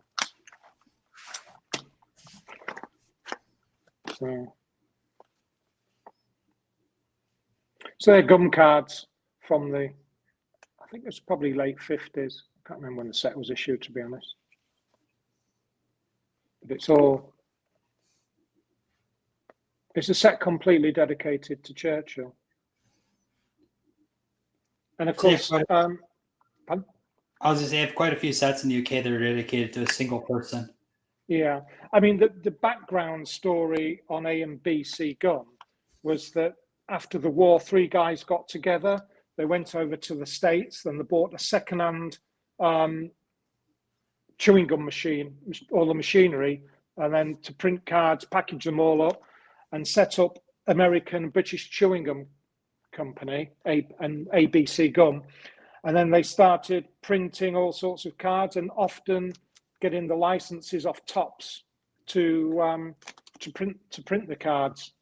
And they lasted from about the early 50s to probably about 73, 74. Yeah, because Tops purchased them. Yeah, in the end, yeah. Then you got all those soccer sets with the same Tops design. Yeah, then you've a lot of the baseball cards. The designs were taken over by A and BC for their soccer cards as well. So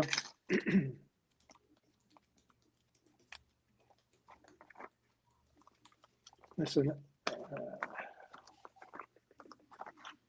I'm just skipping over a lot of the American cards, really. It's, McKinney, yeah, those have gone insane.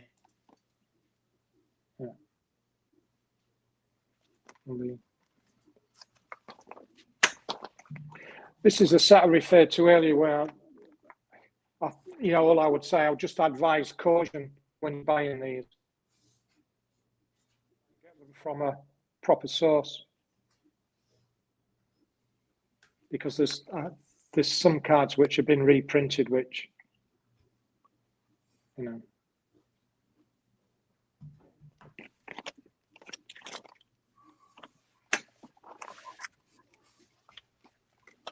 there's a lot of cricketers here, so I'm skipping over sports cards. German tobacco. Yeah, I've seen those before. Great design. Yeah.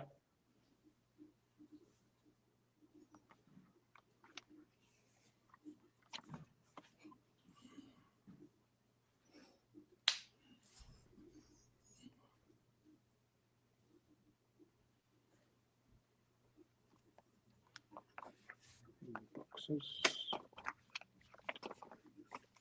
What else can we find in here?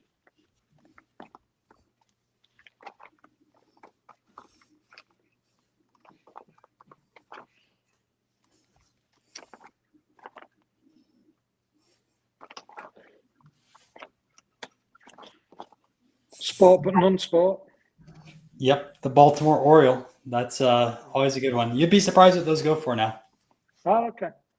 I sold 4 for like $250 or something like that. Oh, wow. Kind of their pal right there. That's an early Gallagher one. I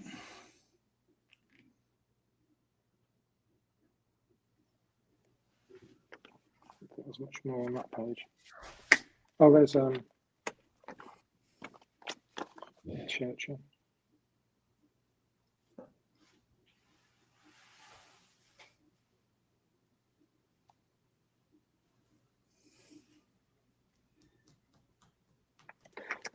So on the Smith's Cinema Stars set, you have all the different ad backs. Okay. Kashan and Glasgow mixture. Is there one that's rare? Yes, there is, and I can't recall what it is, but I think there's 7 or 8 different ad backs. That's a good little, it's a bit 206-y where you're collecting the broadleaf and the Lennox and so on. I know somebody who's trying to put that set together with all the different backs.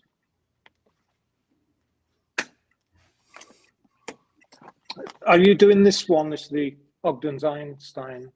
Oh no, I just picked them up because they sell. Yeah. There's a few of those. So Jay likes those 55s. Yeah.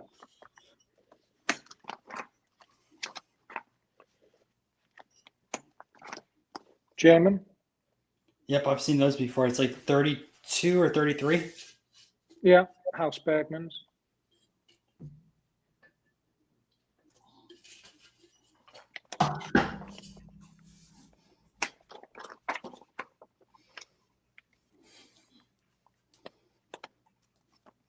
What was that on the back here?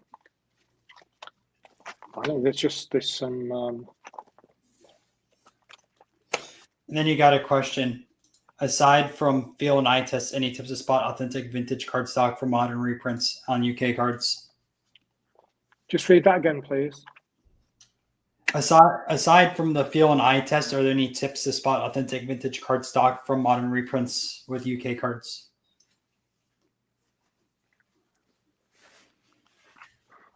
I don't think so. I think what I do is, okay, I've got the experience, but when I didn't have, I used to carry examples around with me, which I knew were right.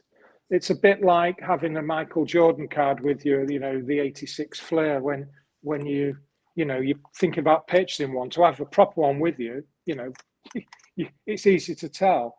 And all you can do is read books like Spotting Fakes, and and that's how you gain your knowledge. And I would say I'd still not buy an 86 Fleer roll. I personally wouldn't. You can't afford to spend, a lot of money on cards which are potentially fakes, and that are faked. A lot of the British cards are not. There's not many fake British cards, to my knowledge, out and about in the wild, because they're not worth enough to fake. Although, some of them are going that way, where they are becoming more and more, let's say, worthwhile to reproduce. But it's also having an eye for the style of printing and spotting dot matrix printing, as opposed to, it's just some early beauty cards. Nothing which is out of the ordinary, but they're pretty scarce UK terms, early issues with quite nice detail backs.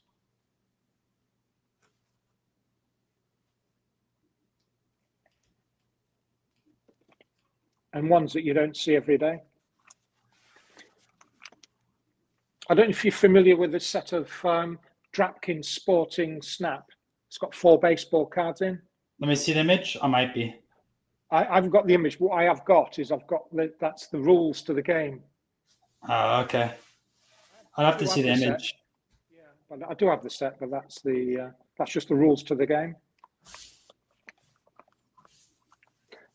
We mentioned earlier on about the amount of issues of these beauties and actresses, and how nice they are.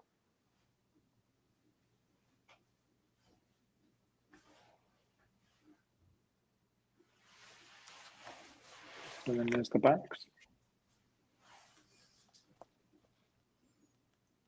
Ignit also, which is tougher to find. And Cadles, which are really tough to find. There's some more backs there.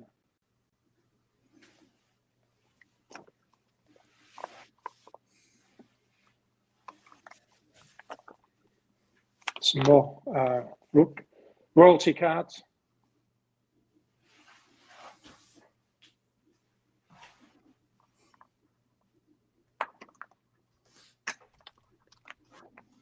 So what else we've got?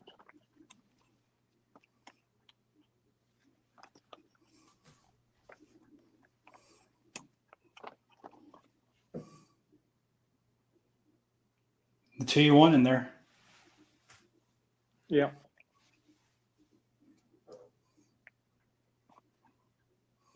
That's about it.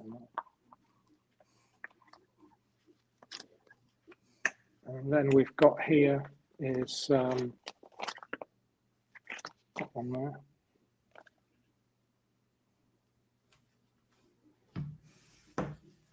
That's an early Wills advert card.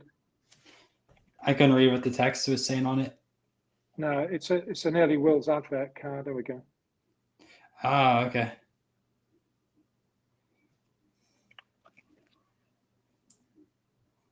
Let's see those.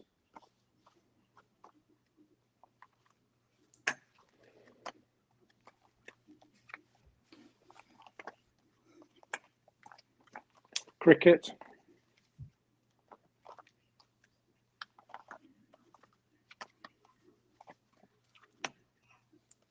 That's some of the Churchman's tennis cards.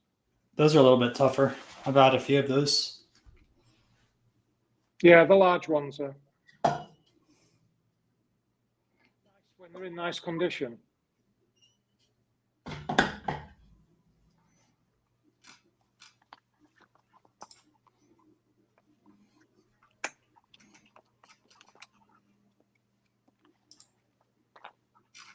I guess so.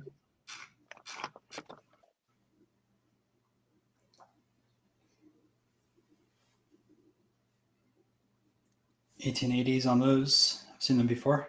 Yeah. Then there's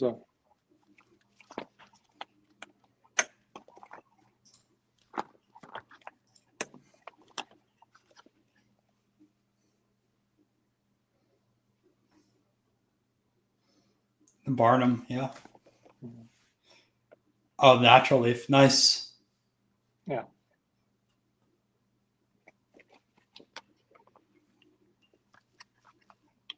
There's a few. They're all those. Sorry.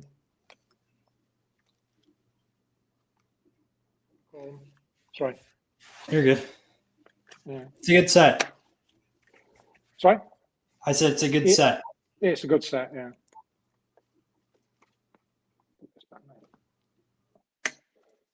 Some typical 1950s cinema star cards from the UK. Issued by Kiddy's Favourites. Who made the boxers too? Yeah. I mean, but if you was a film star, that's all they could manage of you. Was a pretty poor job, really. It reminds me of those terrible caricatures that people make on purpose.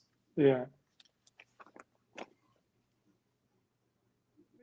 These are the film stars are pretty scarce.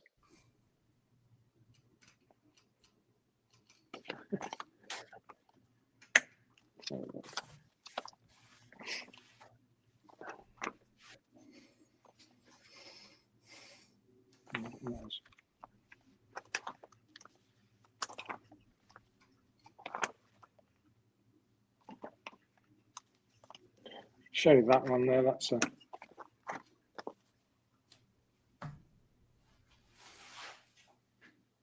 the Charlie Chaplin set. A set of 12, that.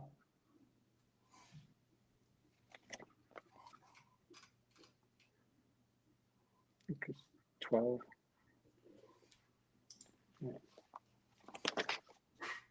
And then, of course, that set there, the Sporting Celebrities set, that has the alternative Joe Louis card, which is the scarcer one, the small one, not the Sporting Events, which is the larger card. Oh yeah, that smaller one is quite pricey. It's pricey, yeah.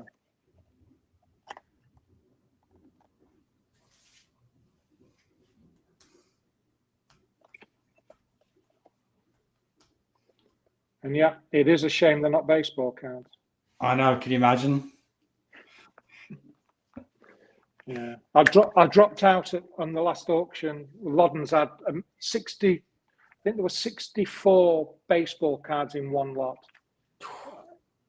and there was one Lennox. There was one with a Burdick back stamp as well.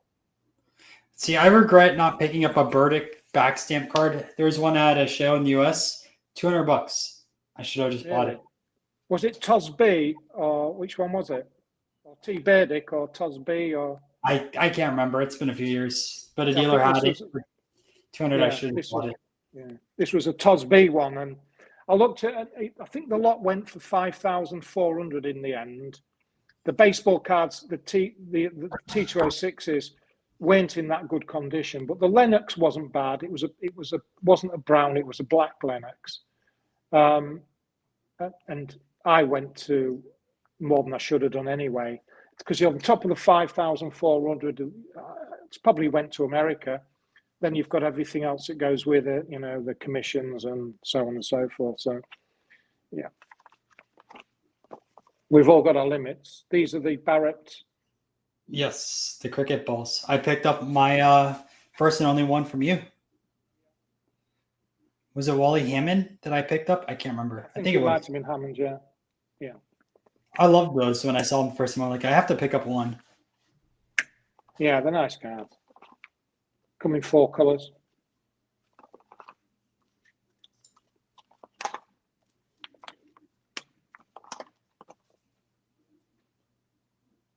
Havelock. I didn't know they were in there too. And blanks. I didn't realize they had so many different ones. Pat Smith's. Yeah.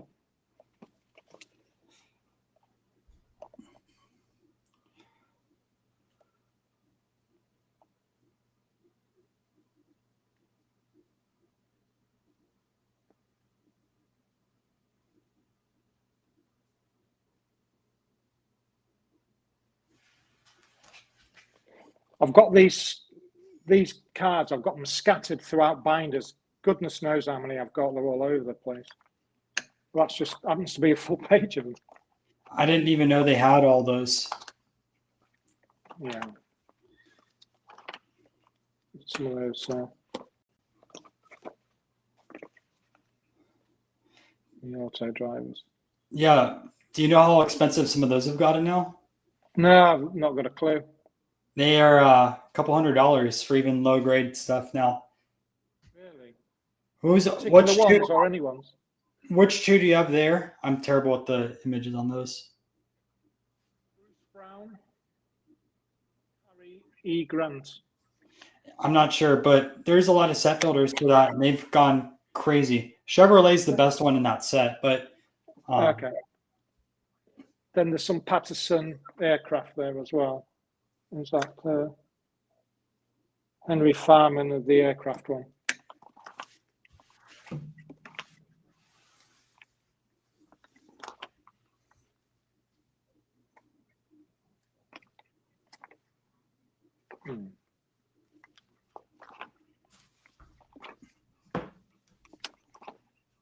Then just at the back there, there's some of these Dutch film stars, the postcard size ones. It's a full set of those. Nice. Nothing special, I mean, but you know, I quite like them. So that's all of the binders that I've brought out. But as you know, I've got quite a few, and it's difficult to know.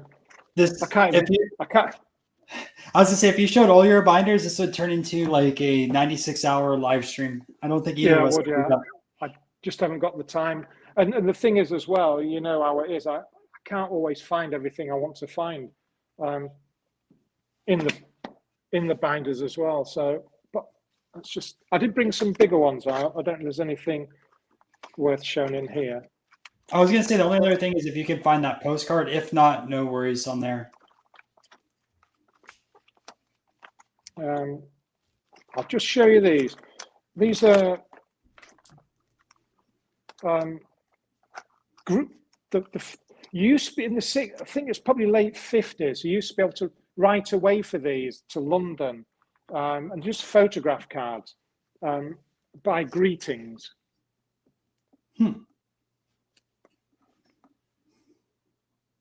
There's 6 or 7 Monroe ones there. And they also come in that really small size as well, but this is the medium size, which you don't see so often. No, I've never seen those before. Then there's some Valgum, and I really love Valgum. These are just odds. I've got the complete sets somewhere in another album.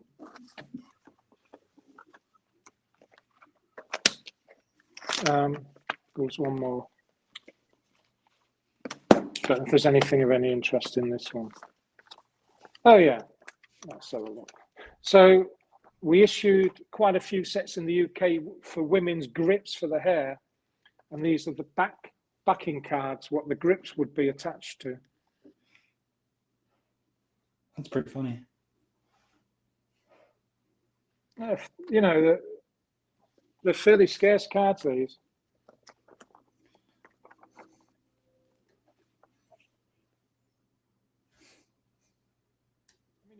You know, like I say, every card, every person can't be Marilyn Monroe or Betty Davis, you know.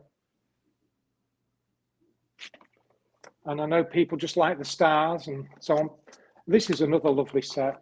I've seen 1 or 2 people posting it on the vintage, and I think I've got quite a few sets, maybe 4 or 5 sets of this, but these are beautiful. These are the Atlantics petrol sets, they're Australian. It's got yeah.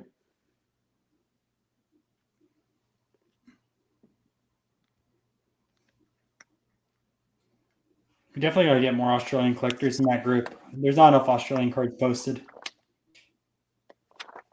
Yeah, and then there's some. Oh, but they did it. But Atlantic also did a set of airplanes, and the number 1 card It's got Leonardo da Vinci on it. Because he gave the first ever depiction of flying. So, can you hear me okay? Yeah, I just cut out for a second. It's my internet. Okay. That's why I came out. Yeah, I think my AirPods have gone as well. So that's All where good. we are. So I've run out of albums now to show and pages. So where do you want to go now? I guess if people have other questions, let you know. Otherwise, this has been a great live stream. And thank you again for jumping on. You always have incredible stuff, and I always learn from you every time. I mean, even here, 2 hours, I thought I knew a decent amount of stuff, and you kept showing me new brands I've never heard of. Yeah, there's a lot more to go at, but I think that the hobby in the UK is different to the States. We still collect in sets. We don't collect individuals. There are a lot of people that go around collecting the individuals in order to sell to the States. I've done that, but to be honest with you, I very, very rarely. I've sold more cards to you than anybody else. Well, I appreciate that a lot. Are you going to go to our national this year? I know you're going to the UK one, but I will go. I just need some help with accommodation because I don't want to pay £350 a night at O'Hare for 4 or 5 nights. So no, it's not worth it. So I could put up with the Mancini crowd at their place for a couple of days if he wants to invite me, if he's listening in. I'll ask Steven also. I don't know if Steven's booked this stuff or not, but I know he wants to go this year. He finally got a new job, so he can go towards the national. His last one wouldn't let him take PTO. Oh, right. Okay. So you're rooming with Orlando, are you? Orlando, yeah. Every year we just do the national. It's easy. Yeah, he's a nice guy, Orlando. I like watching his stuff, Super nice guy. Yeah. So that's it. It's come April, it'll be 2 years since you were sat at this table here having your first dollop of English fish and chips. That fish and chips was incredible, though. I still couldn't believe how many fish and chips shops there was over there. Like, I knew you guys liked fish and chips, but I didn't believe there was as popular as like Chinese restaurants are over here. Yeah. But everything's like, fullness of time, everything changes, and there are more and more Indian restaurants, takeaways and restaurants popping up, and other cuisines, and the fish and chips is it's slowly dying away. It's like all traditional stuff, the demographic of the population's changing, like it is in America and everywhere else in the world. You've got your problems with the southern border, and we've got our problems with the English Channel, and things are changing. The only thing that's constant is change, somebody once said to me. Always has stuff changing, but I know one thing: I will be craving fish and chips again when I go over there. So are you staying in London then, traveling up to Hemel, or what? I'm going to stay in London and then take the train to Hemel. I mean, I regret not trying for the London Marathon. It's the same weekend as the show, so I should have tried to win the lottery. Yeah. And what about who's coming over? Oh, so my girlfriend's family is going over this year. They actually want to check out, but they're not going to go to the show. They're going to go check out Europe, though. Yeah. And you asked me about something to do on the Sunday, and I mentioned that they could go to Windsor. Another place they could go to is Cambridge. It's nice there, but both of those are about an hour on the train. If they want something, if they wanted something to do in London, then let me know, and I can maybe recommend some stuff there. Sounds good. I'm going to end just the live stream part, and then we'll talk for a second. Yeah. Okay. Let me do that really quick.